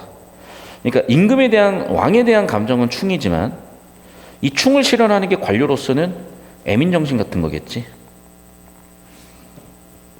그리고 나는 벼슬도 하고 싶은 마음이 있었던 거고. 계속 봅시다. 그래서 여민휴식.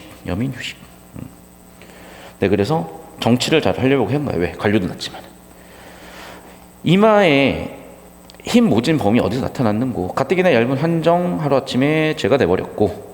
봐봐, 환정이라는 건 벼슬하고 싶은 마음이 없어져 버렸다는 거야. 그러니까 원래 내가 정치를 하려고 했었는데 잘 안 됐다는 얘기예요. 그래서 그러니까 아마 이런 것 같아. 이게 범이라는 게 진짜 호랑이일 수도 있겠으나 저는 재앙이라고 봐요. 그러니까 얘가 이런 거야. 낮은 벼슬이 됐다가 낮은 벼슬을 하다가 촌초심 이런 보답하는 마음 덕분에 어떻게 돼서 결국에는 정치를 잘 할 수 있는 자리까지 올랐는데 어떤 재앙, 그러니까 아무래도 남의 뭐 참소를 입었다든지 했겠죠. 그래서 결국에는 다시 한번 그냥 관료를 관직에서 유배를 당했거나 했겠죠. 그래서 재앙을 입고 나서 결국에는 다시 환정은 아까도 나왔지만 뭐라고? 평민. 그러니까 내가 관직에서 벗어나게 됐다. 혹은 내가 관을 벗게 됐다. 혹은 내가 참소를 입어서 유배를 가겠다. 그런 얘기를 한 것 같습니다. 황간이 평민이 쓰는 거니까 방금 나왔던 그 얘기. 치 하나 떨쳐지고 호연이 돌아오니 산천이 유가고 송직이 반직인 듯 11을 찾아들어 상경을 다스리니 금서일실이 이 아니 내분인가. 앞내 고기 낳고 뒷매에 약을 캐서 수업으로 일을 삼아 연애를 보내노니 인생지락이 이밖에 또 없도다. 그러니까 무슨 얘기야 지금? 나는 이제 인생지락, 인생의 락이 있어요. 그게 뭐야? 고기 낚는 거야. 약을 캐는 거야. 내 분이에요. 즉 이 사람은 결국에는 자연에 들어왔고 송죽이 반긴다. 자연에 들어왔죠. 산천이 유가고 송죽이 자연으로 들어왔고 자연에서 안분지족하고 있고 락을 느끼고 있으니까 자연치나 만족하는 부분들도 있겠죠. 계속 봅시다. 이제 술 한잔 한 거예요. 풍류. 어디서 자꾸 탁탁거려? 계속 봅시다. 수조가를 길이 긋고 혼자 서서 흔들대니 호탕한 미친 흥을 행여 남이 알겠느냐. 하마 저물오느냐 몇매 달아오른다라고 하면서 자연을 묘사하고 있고 뱃놀이 하는 거죠. 그러니까 풍류를 즐기는 장면을 묘사하고 있어요. 그러면서 술 먹고 막 여기저기 왔다 갔다 하니까 당연히 이런 자연 경치가 예뻐 보이는 거고 원근 가깝고 멀리 있는 경치들을 계속 보고 있는 거죠. 그래서 건곤 땅과 하늘이 되게 예뻐 보이고 그런 얘기 하고 있는 겁니다. 계속 볼게요. 희호하여 신세를 다 잊겠구나 라고 하면서 내가 속세에서 힘들었던 일들 있죠. 기억이 이제 덜 나고 있어. 이 중에 맺힌 마음, 북걸에 달렸으니, 북걸이 어디예요? 북쪽에 있는 궁궐이잖아. 그러니까 보통은 유배를 가면 남쪽으로 보냈어요, 옛날에는. 그러니까 속세 힘듦이 기억이 떨어지는 것 같지만 또 속세에 대한 미련이 있는 거지. 그러니까 북걸을 생각을 하겠죠. 그러니까 아마도 이 사람은 유배를 온 상황 같아. 그러니까 자꾸 거기에 마음이 가는 거겠죠. 내 근심이 무익한 줄 모르지 않대. 근데 미련 가지면 뭐해? 해법이 없는데. 그러니까 어차피 근심해봐야 나한테 좋을 거 없다는 거야. 아휴, 그런데 내가 원래 이렇게 태어나서 어쩔 수가 없네라고 수용하고 자신의 성격에 대해서 한탄하는 거죠. 그래, 둡자. 강호, 자연의 일민이 돼서 자연의 친화해서 살면서 축성수나 하리라.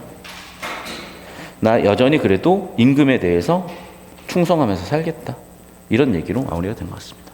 되셨습니까? 예. 결국 옛날 고전 시간 어차피 그냥 이런 느낌이야. 이런 느낌. 첫 번째는 뭐냐면 아까도 얘기했지만 관직에 나가려고 노력을 해서 관직이 어떻게 겨우 나가서 뭔가 해보려고 했는데 하다가 잘 안 풀려서 결국에는 그럼 유배를 왔든 아니면 은퇴를 했든 다시 자연으로 돌아와. 술 한잔하고 자연 보러 다닐 땐 당연히 좋겠지만 한편으로는 옛날에 그래도 관직 나가고 되게 잘 나갔었는데 대한 미련도 남는 거고, 근데 지금 와서 어쩌겠어 라고 하면서 수용도 하는 거고, 그리고 결국에는 유교적 가치관에 살기 때문에 임금님을 좀 잘 되십시오라고 바라는 점도 있을 거고, 그냥 뻔하디 뻔한 그런 얘기들의 반복인 겁니다. 그래서 이런 비슷한 작품들 몇 개 읽고 보면은 아마 뻔하디 뻔하게 보일 거예요. 그러니까 우리가 예를 들면 이런 거지. 우리가 틱톡을 딱 처음 봤을 때 도대체 쟤네 뭐 하는 거지 싶다가도 보다 보면은 이런 매체구나라는 게 보이잖아요. 인사도 마찬가지야. 도대체 쟤네 저런 거 왜 오르는 거지? 싶다가도 하다가 하는 걸 보면은 왜 저런지 알잖아. 그런 느낌으로 보이실 겁니다. 자, 넘어가 볼게요. 붉은 튤립의 열 옆으로 지금 풍경을 묘사하고 있죠. 꽃들. 난 그럼 봐봐. 그런 귀한 경물을 보고 나는 행복스럽다는 거야.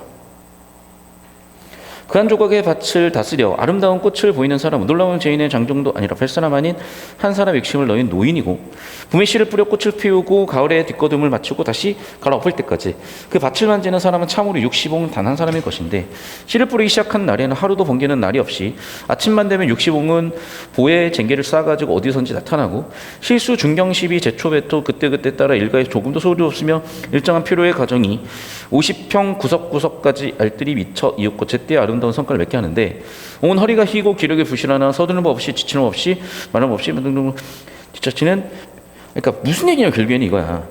우리가 지금 대단한 풍경이 아니라요. 튤립이 대단한 풍경이 아니잖아. 그리고 튤립들이 쭉 나열되어 있어요. 나무 장미가 쭉 만발해 있어. 그리고 달리아라는 꽃이 장성해 있어요. 그리고 화렵수도 있어. 그리고 무슨 얘기냐면 어떤 자연의 풍경을 본 거거든. 그리고 그 자연의 풍경을 봤는데 나는 되게 그게 좋은 것 같아요. 그러면서 그런 얘기들을 쭉 하고 있는 거야. 그럼 봐봐. 이 자연 풍경들의 꽃을 틔우고 하려면은 뭘 해야 되겠어? 예를 들면 씨도 뿌려야 되겠죠? 쟁기 가지고 일도 해야 되겠죠? 제초, 풀도 매야 되겠죠? 배토, 땅도 어떻게 좀 이렇게 배양해야 되겠죠? 그런 얘기를 하는 거야. 그런 꽃을 틔우고 자연에서 농사일하는 또는 꽃을 틔우는 그런 일들을 한다는 거죠. 그러면 결과적으로 아름다운 성과가 맺어지는 거잖아. 자, 그러면 그걸 하는 주체인 옹, 늙은 사람들을 옹이라고 하잖아. 그 사람들은 이렇게 몸에 힘이 없어 보여. 하지만 그래도 성실하게 자기가 할 수 있는 할 일을 한다는 거죠.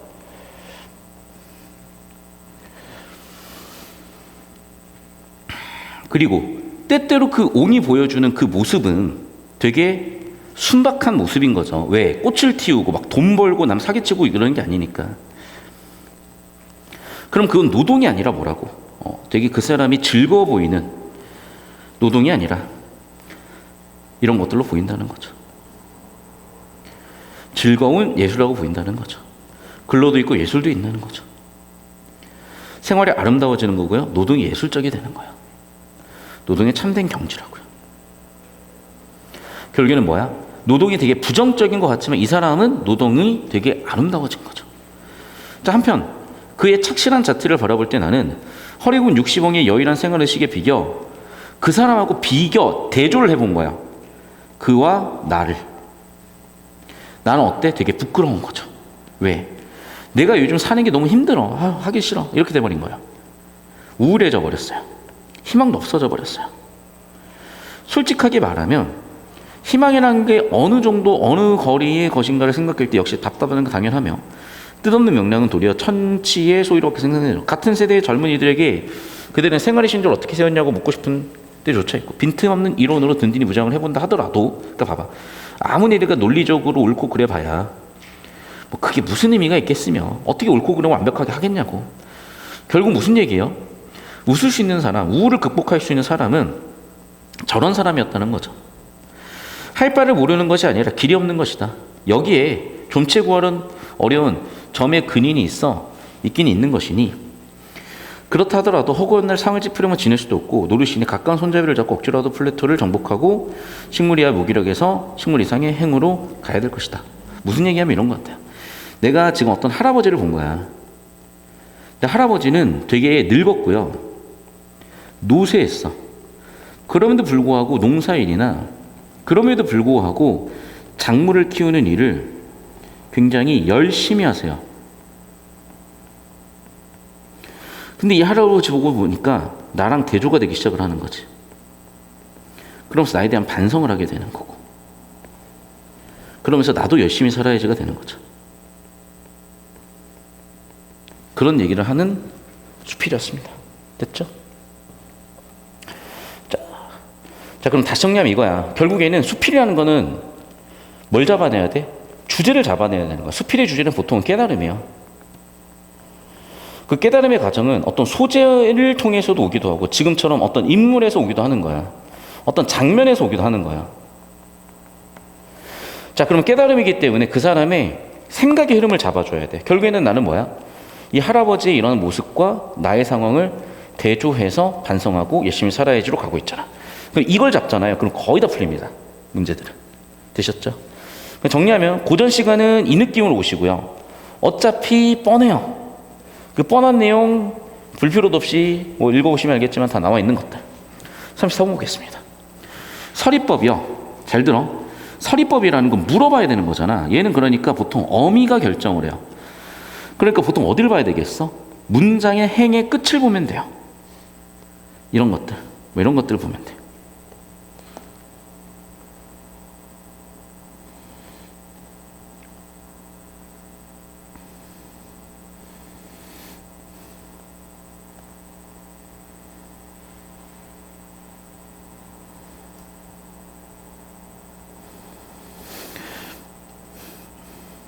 그래서 가부터 한번 찾아볼게요. 예를 들면 나타나는 고 서리법이 있죠.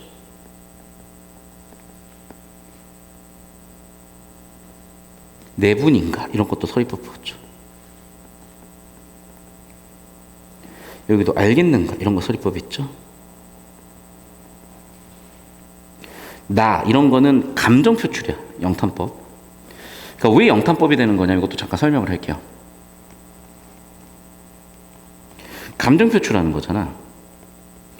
그럼 감정 표출을 어떻게 하는 거냐면 이렇게 해요. 원래 의도가 있어. 그 원래 의도를 표현함에 있어서 어떤 변화가 있어요. 어조의 변화. 의도적인 어조의 변화. 그러면 그게 감정 표출의 의도기 때문에 영탄법이 다 된다는 겁니다. 그래서 서리법 우리가 가해서 확인을 해봤고 나도 한번 확인해 볼게요.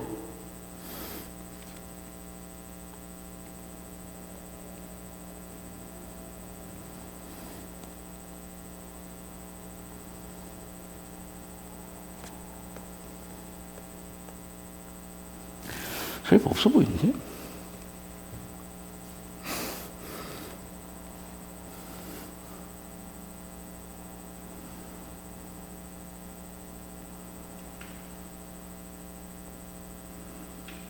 여기 있다. 서리법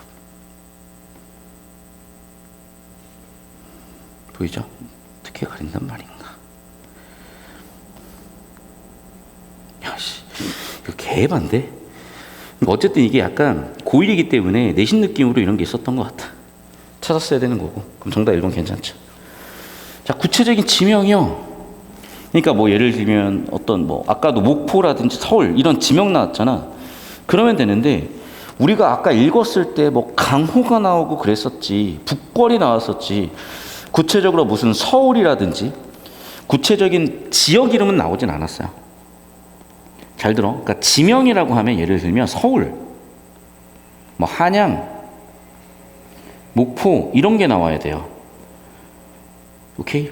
그런데 지명이 아니라 공간은 있죠. 공간은.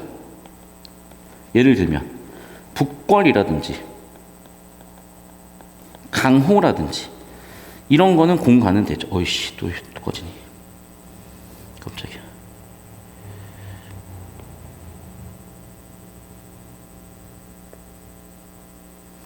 그래서 북궐이나 강호 이런 건 될 수 있다고요. 그 다음 또 봅시다. 딱히 뭐 청각적 이미지를 표현할 수 있는 것들은 안 보였던 것 같고, 연세는 있을 수 있거든요. 근데 뭔가 지금 심각한 게 글의 주제도 아니죠. 어느 위도 딱히 보이지 않고. 정답은 1번 끝. 자, 35분 볼게요. 자, 일단 내면 심리들인 건데, 풍경이 좋아, 감상할 수 있어서 참 좋은 것 같아. 기억하게 돼 보니까 역시 그렇죠. 야, 보니까 자연 풍경 보니까 참 좋더라. 내가 아까 잡았던 내면 심리 현관 펼친 거 그대로 물어봤고요. 니은 다음 볼게요. 의혹이 해소된다? 근데 딱히 이 가에 의혹이 해석되는 건 아닌 것 같은데 무슨 얘기예요? 그 옹의 모습이 아름답다는 얘기예요. 그 사람이 되게 성실하게 일하는 게 아름답다는 얘기인 거예요. 뭐 의혹 해소 이런 거 아니라고. 정답 2번이겠죠. 36번 보겠습니다. 가의 오마는 화자의 과거에 억압하던 대상이고, 꽃은 관찰한 대상이 이상을 펼치도록 너무 이게 너무 주제에서 너무 많이 갔어. 무슨 얘기를 하고 싶은지 모르겠어. 왜냐하면 화자를 지금 억압하는 상황도 딱히 안 보이고요. 그리고 딱히 나에서 내 이상이 뭐가 아니라 저 노홍 되게 열심히 사는데 나도 열심히 살아야지 이런 정도의 어떤 의지지. 뭐 극복 의지거나 의지지. 이상은 너무 좀 거창하고 뭔가 명확하게 지금 이 어휘들로 표현될 수 있는 상황들은 아니에요. 2번 선지. 옷은 화자가 자연 풍경에 대한 감탄을 자아내게 하는 소재이고, 옷이 왜 자연 풍경이야? 손잡이는 글쓴이가 이를 사용하는 인물의 능력이라기보다는 노력 아니겠어요? 여기도 지금 뭔가 삐시다 안 맞아. 3번 선지 볼까요? 자, 송죽은 화자가 새로운 공간으로 돌아 만난 소재다. 그 새로운 공간이 자연이면 뭐 가능할 수는 있는데 이미 있었던 공간이잖아요. 그러니까 이게 새로운 공간이라는 의미가 좀 애매한 것 같고, 튤립이요? 내가 아름다워서 참 지향하고 싶은 거잖아. 벗어나고 싶다. 완전히 틀렸죠. 4번 봅시다. 다른 화자의 행동 변화가 일어나는 시간적 배경. 그러니까 달 때문에 화자가 행동 변화가 일어났다. 아침. 그 아침마다 그 노홍이 열심히 일하더라. 저는 괜찮은 것 같거든요. 아침마다 노홍이 열심히 일하더라. 이건 있어. 그럼 달이 행동 변화가 일어나는 시간적 배경인지 한번 확인해 보겠습니다. 달 한번 찾아볼까요? 달 어디냐?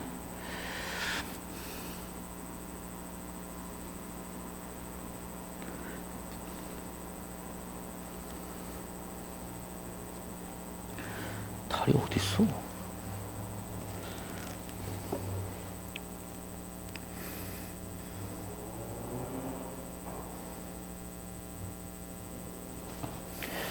지금 여기 있는 것 같긴 하거든요. 달. 물에 핀 달. 근데 이 달 얘기하는 건가?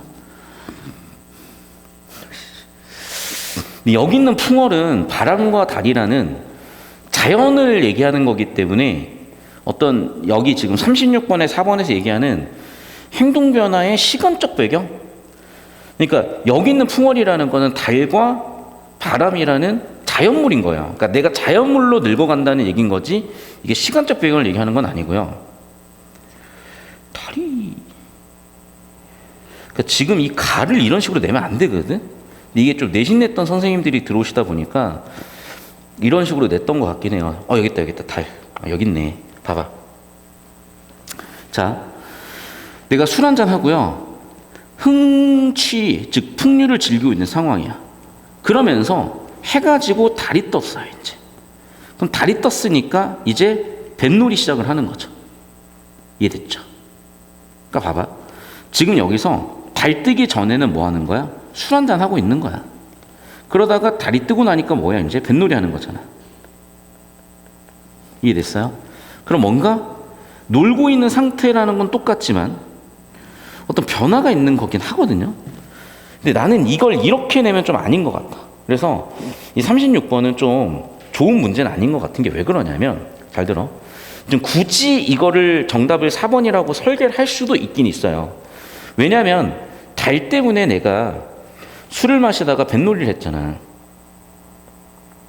근데 이거는 엄밀하게는 어차피 내가 노는 상황에서 주제가 바뀌고 테마가 바뀐 건데, 그렇다고 논다는 주제가 바뀌는 건 아니에요. 그러니까 굳이 따지자면은 장면도 그냥 큰 장면 안에 어떤 소재가 바뀐 정도예요. 근데 이 정도의 변화를 태도 변화라고 하기에는 너무, 행동 변화라고 하기에는 너무 좀 포괄적이에요. 왜냐, 행동 변화라고 하면요, 일반적으로 되게 좀 소극적에서 적극적으로 변한다든지 이런 것들 의미하거든. 그래서 저는 얘는 좀 안 좋은 것 같은데, 그래도 그나마 답을 찾으려면 4번 선지였던 것 같습니다. 마지막 5번 선지 볼게요. 지금 꽃밭은 경계하는 게 아니라 내가 좋아하는 거잖아. 그래서 보면은 지금 나머지 선지들이 너무 틀렸고, 그나마 가장 덜 틀린 거, 그러니까 그나마 가장 이 정도 해석이 가능한 거는 4번 선지다. 하지만은 이 정도 변화를 행동 변화를 하기보다는 소구에서 적구로 바뀐 거라고 봐야 되는 거고, 다만 정도의 차이가 있기 때문에 정답 스펙트럼에서 여기가 100점짜리 정답이었으면은 한 4번 선지만 한 이 정도 있는 정도 느낌으로 정답으로 골라주시면 되겠어요. 되셨죠? 자, 넘어가서 37번 보도록 하겠습니다.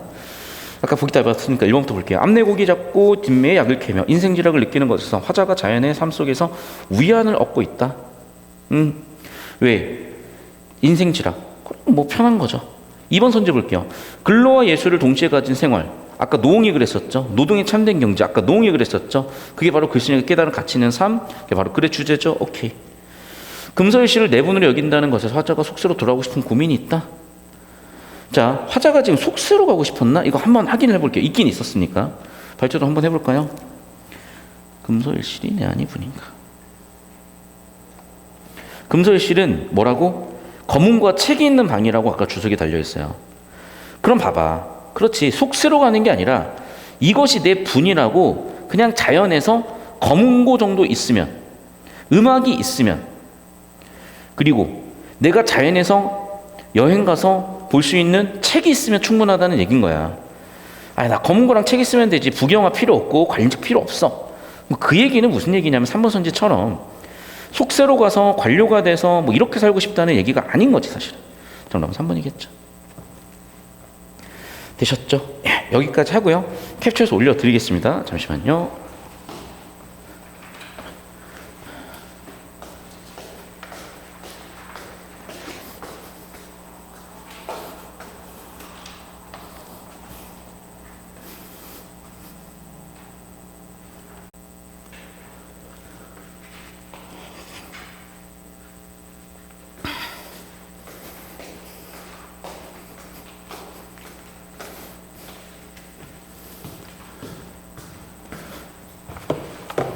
자, 오늘 마지막 질문이고요. 마지막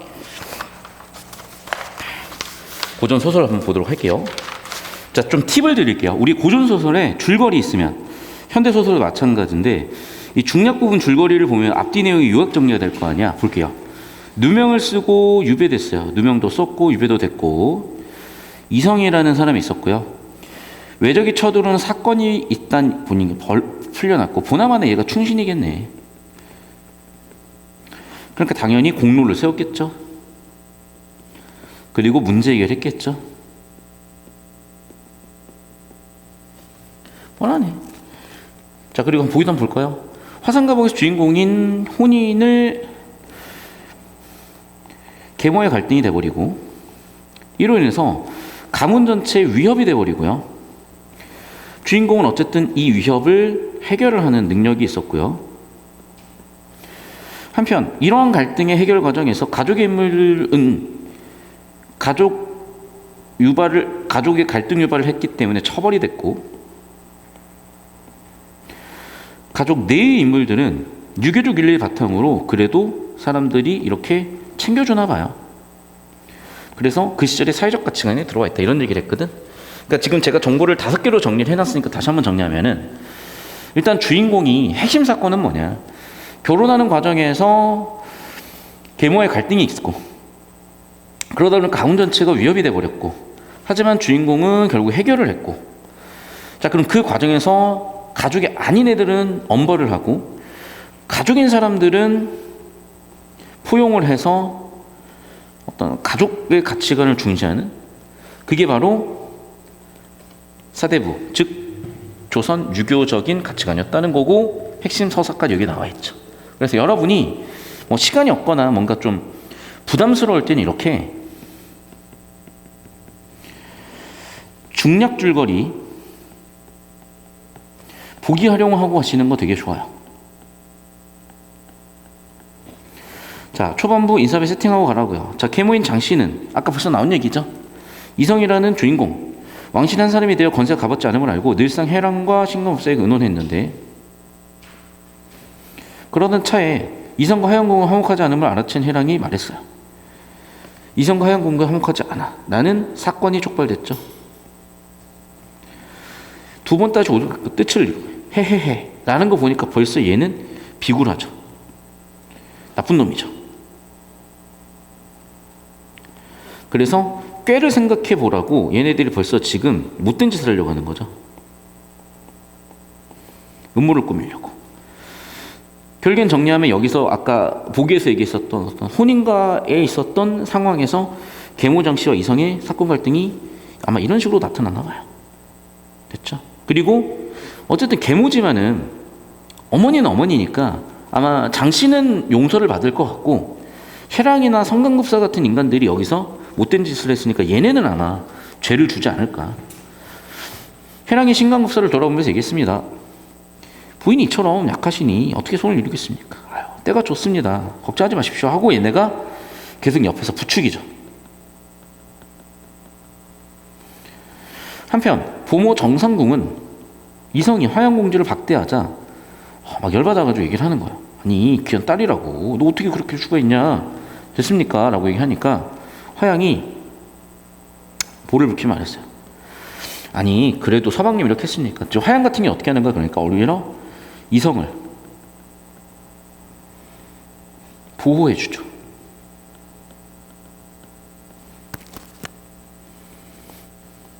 정상궁은 거기에 대해서 두려워하게 말했고, 이성이 왔어요. 그리고 이성이 보니까 이 공주가 굉장히 사람이 괜찮죠. 방자하지도 않고 잘난 척도 하지도 않고, 그래서 자기가 좀 뭐 실제로 만약에 박대했었다면은 이런 모습들을 보고 잘해줬겠죠. 해랑과 장씨는, 그러니까 봐봐, 지금 장면별로 볼게. 그러니까 사건 일은 여기 1번 장면은 뭐겠어요? 음모를 꾸미는 사건이에요. 음모. 그 음모의 원인은 뭐야? 화목하지 않기 때문인 거야. 그리고 그 화목하지 않은 그 상황이 여기서도 드러나는 거죠. 그래서 정상궁이 화양하게 얘기할 정도로 문제가 있었던 거예요. 근데 화양은 거기에 대해서 오히려 정상궁을 꾸짖죠. 그리고 꾸짖는 장면을 보고 화양이가 너무 괜찮은 애기 때문에 이성이 다시 화양을 후대하는 거죠. 그럼 봐봐, 벌써 음모의 원인이 여기 사라진 거야.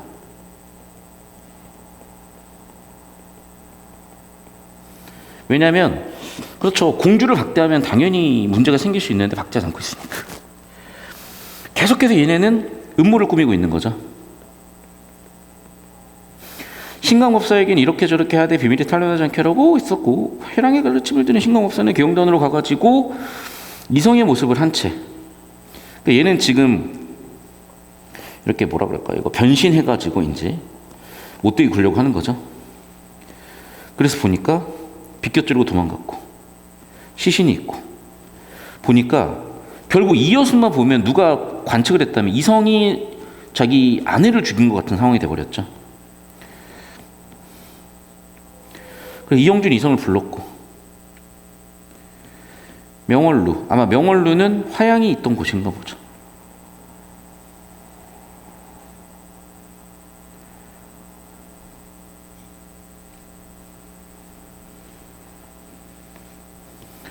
그래서 이영준이 또 어디 있었어? 사람들이 너가 찔렀다고 하는데. 그러니까 지금 벌써 계략 때문에 궁지에 빠질 수 있는 거죠. 왜냐하면 얘가 지금 변신을 해가지고 이성인 척을 했으니까. 피의자가 돼버렸고.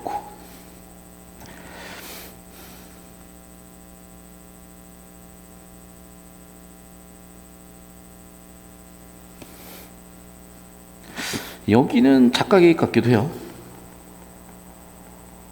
갑자기 물어보고 있으니까.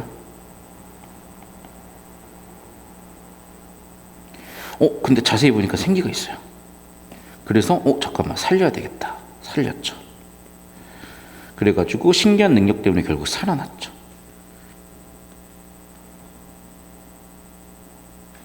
그러니까 결국 무슨 상황이야?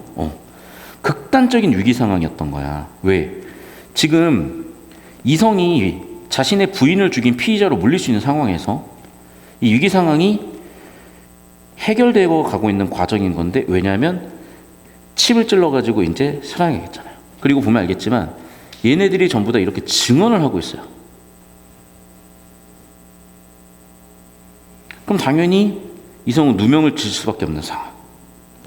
하지만 자세히 보니까 죽은 것 같았으나 살아있는 상황.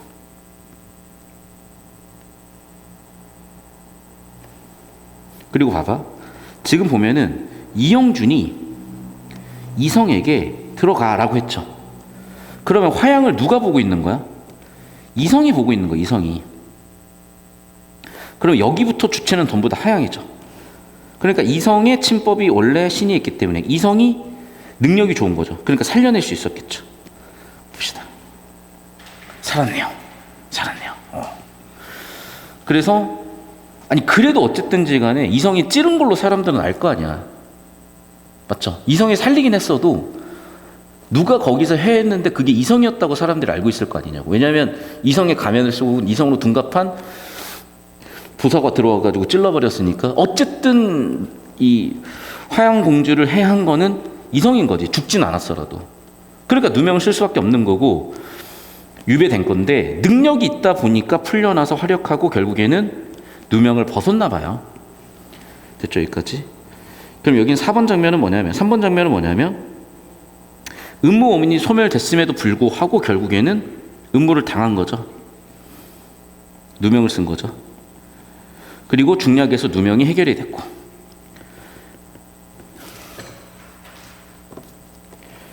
그때 사신이 이르렀다는 정갈이 오자 이영준 이상하게 여겨서 임금의 교지를 받았고, 보니까 장씨 허물이 적잖게 들어있었고, 궁궐에서 자기 집에 허물이 드러난 모든 관리의 파닥에 알려진 사실을 부끄러운 장씨의 심술이 통분했고, 이에 노비를 활용해서 시녀 유무를 해랑을 잡아들이게 해서, 봅시다. 유무 해랑.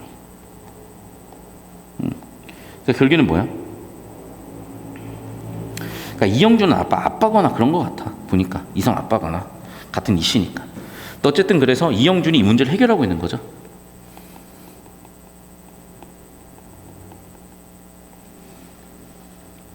속일 수 있겠는가? 이런 건 작가 개입이고, 못 속였고 결국에는 드러난 거죠. 자백으로 결국에는 문제 해결은 됐네요. 라고 하면서 내면신이.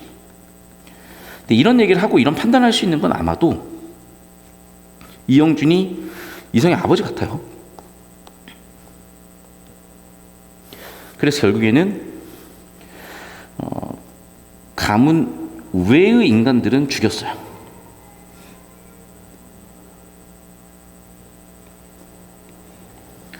다시.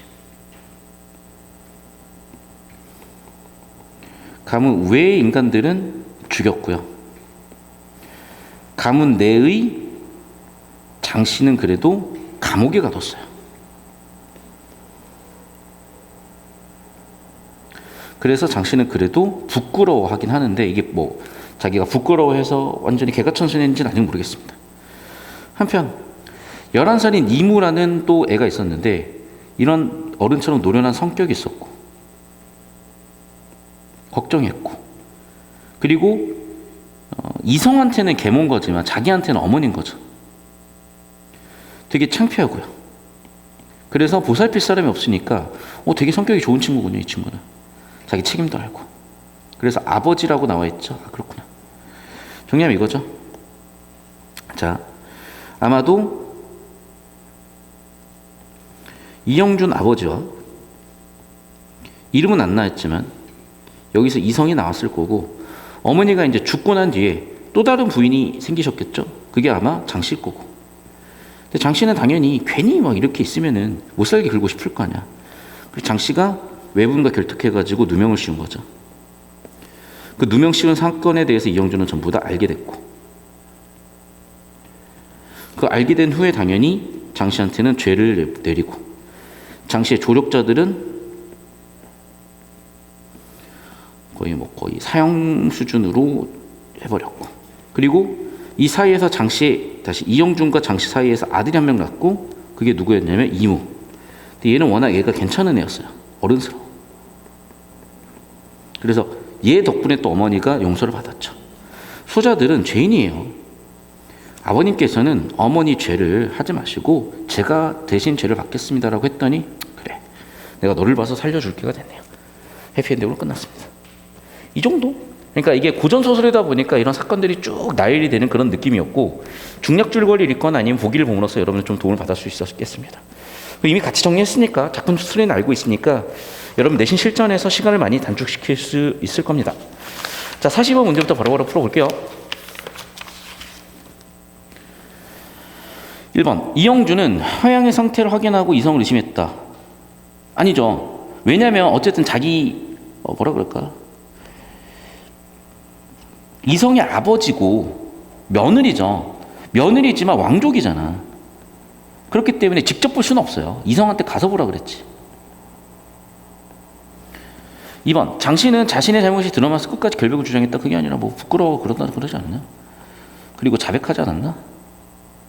3번, 이영준은 해랑이 자백하는 척하며 장 씨를 모함한 것을 꾸짖었다. 모함했나? 그런 거 없었던 것 같은데, 그냥 다 혼나고 끝났던 것 같은데. 그렇죠? 그렇죠? 그냥 있는 대로 얘기하고, 뭐 대사가 그렇게 주고받는 상황도 아니고 바로 끝. 이성은 화양이 습격을 당할 것을 미리 예상하지 못했죠. 그러니까 대비가 안 됐지. 5번, 해랑은 이성과 화양의 불화가 결국에는 음모를 꾸밀 수 있는 중심 사건의 계기가 됐지. 그러니까 봐봐, 내가 아까 사건에서도 이게 핵심 사건 원인이 됐고, 이게 핵심 사건이 됐기 때문에 이게 중요하다. 역시 정답 설계를 그렇게 했죠. 43번, 세밀하게가 되려면 예를 들면 이런 식이야. 얼굴에 흉터가 뭐 길이가 어떻고 모양이 어떻고 뭐 이런 식으로 구체적으로 나와야 돼요. 무슨 유발하는 거 하나도 없고, 꿈과 현실 교차 하나도 없고, 노래 같은 거 없고요. 비현실적 소재는 있겠지만 낭만적 분위기 없고. 정답 5번 아까 보였죠. 아까 굉장히 왜냐면 중간에 서술하면서 질문이 왜 들어와. 작가가 괜히 개입해가지고 어떻게 했는가라고 얘기하고 있는 거니까 작가 개입이 눈에 띄었고, 그래서 역시나 출제 포인트가 잡혔죠. 자, 기억은 이성이 화양의 태도를 확인하고 화양의 긍정적 감정을 느끼는 것이다. 그랬던 것 같아. 왜? 지금 자신에 대해서 비판하는 그런 관점에 대해서도 되게 꾸짖고, 참 이 사람 괜찮겠구나, 인성에 되게 좋구나, 그래가지고 이렇게 바뀐 거잖아. 그럼 저는 얘 괜찮아 보이고요.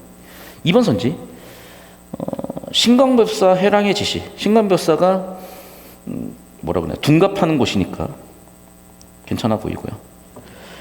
그 다음에 신광법사고 외부적 요인에 조급 행동하는 것, 뭐 그런 얘기 나왔던 것 같긴 한데 뒤에 한번 볼게요. 그러네, 때마침 시비 소리가 있기 때문에 급해질 수밖에 없겠고, 그러니까 빨리 찌른 거죠. 그래서 시비 소리 때문에 조급해진 것 같아. 이것도 괜찮아 보이네요. 4번 선지, 이영준과 이성이 문제 해결에 대한 의견 차이요? 의견 차이는 없어 보여요. 정답은 5번. 미음 어딨냐?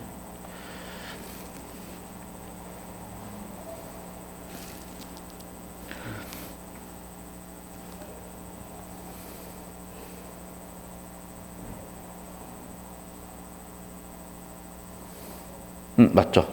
장 씨가 죄를 저질러서 너 개간천선해, 이걸 결정할 수 있었던 거는 그 시장지는 가부장제였기 때문에 이영주이라는 가장이 결정할 수 있겠죠. 정답은 4번 됐습니다. 자, 우리 이미 보기 읽었으니까 바로 한번 가보겠습니다. 1번 선제. 장씨가 왕실의 사람이 된 이성을 경계하여 개교를 꾸민 것으로 보니 혼인으로 인해서 갈등이 심화됐다. 장씨가 왕실의 사람이 되었다. 그게 이성이다. 이성이 혼인을 했다. 그럴 수 있죠. 이것 때문에 계고가 생겼으니까. 이것들로 인해서 계모와의 주인공의 갈등이 심화되고 있으니까. 뭐 이렇게 구조를 짠다면 괜찮아 보이죠. 하양이 이성을 원망하는 정상궁을 지책하는 것을 보니 가족 내 갈등이 유발된 책임을 가족의 인물에게 돌리고 있다. 이 얘기가 아니야 지금. 지금 2번 선지는 무슨 얘기냐면 이런 얘기야. 지금 여기란 말이야. 무슨 얘기냐. 지금 결국 다시 한번 정리하면 이영준이 있고 이영준의 전 부인이겠죠. 여기서 이성이 낳고 그리고 그 이성과 다시 여기 장씨. 그러니까 장씨가 이유는 모르겠어요. 근데 이 이성을 되게 못마땅하게 굴었고 그래서 궁지에 빠뜨리려고 한 거죠. 그 과정에서 이 장씨의 조력자들 그래서 장씨의 조력자들 해랑하고 신광급사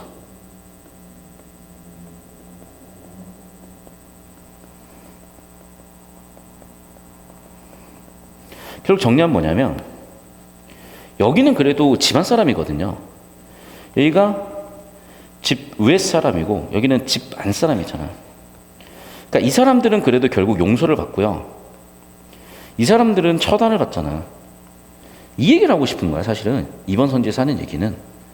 이해되셨어요?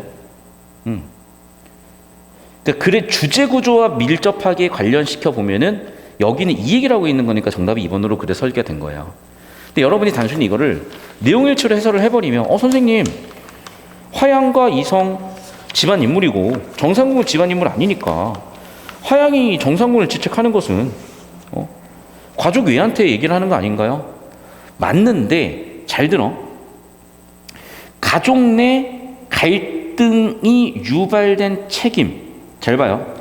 지금 화양과 이성 봐봐 이렇게 얘기하면은 지금 여기의 가족은 화양과 이성이에요. 그럼 화양과 이성 내 갈등이 있다면 어떤 갈등이냐 여기서 얘기하는 거는 이성이 화양을 별로 안 좋아하는 거야. 무시하는 거야. 예를 들면 이게 가족 내 갈등이야. 2번 선지를 전제해서 본다면 그러면 여기 나온 것처럼 얘기가 되려면요 이 가족 내 갈등이 누구 때문이야? 야 정상국 너 때문이야. 이렇게 얘기했어야 맞는 선지인 거죠.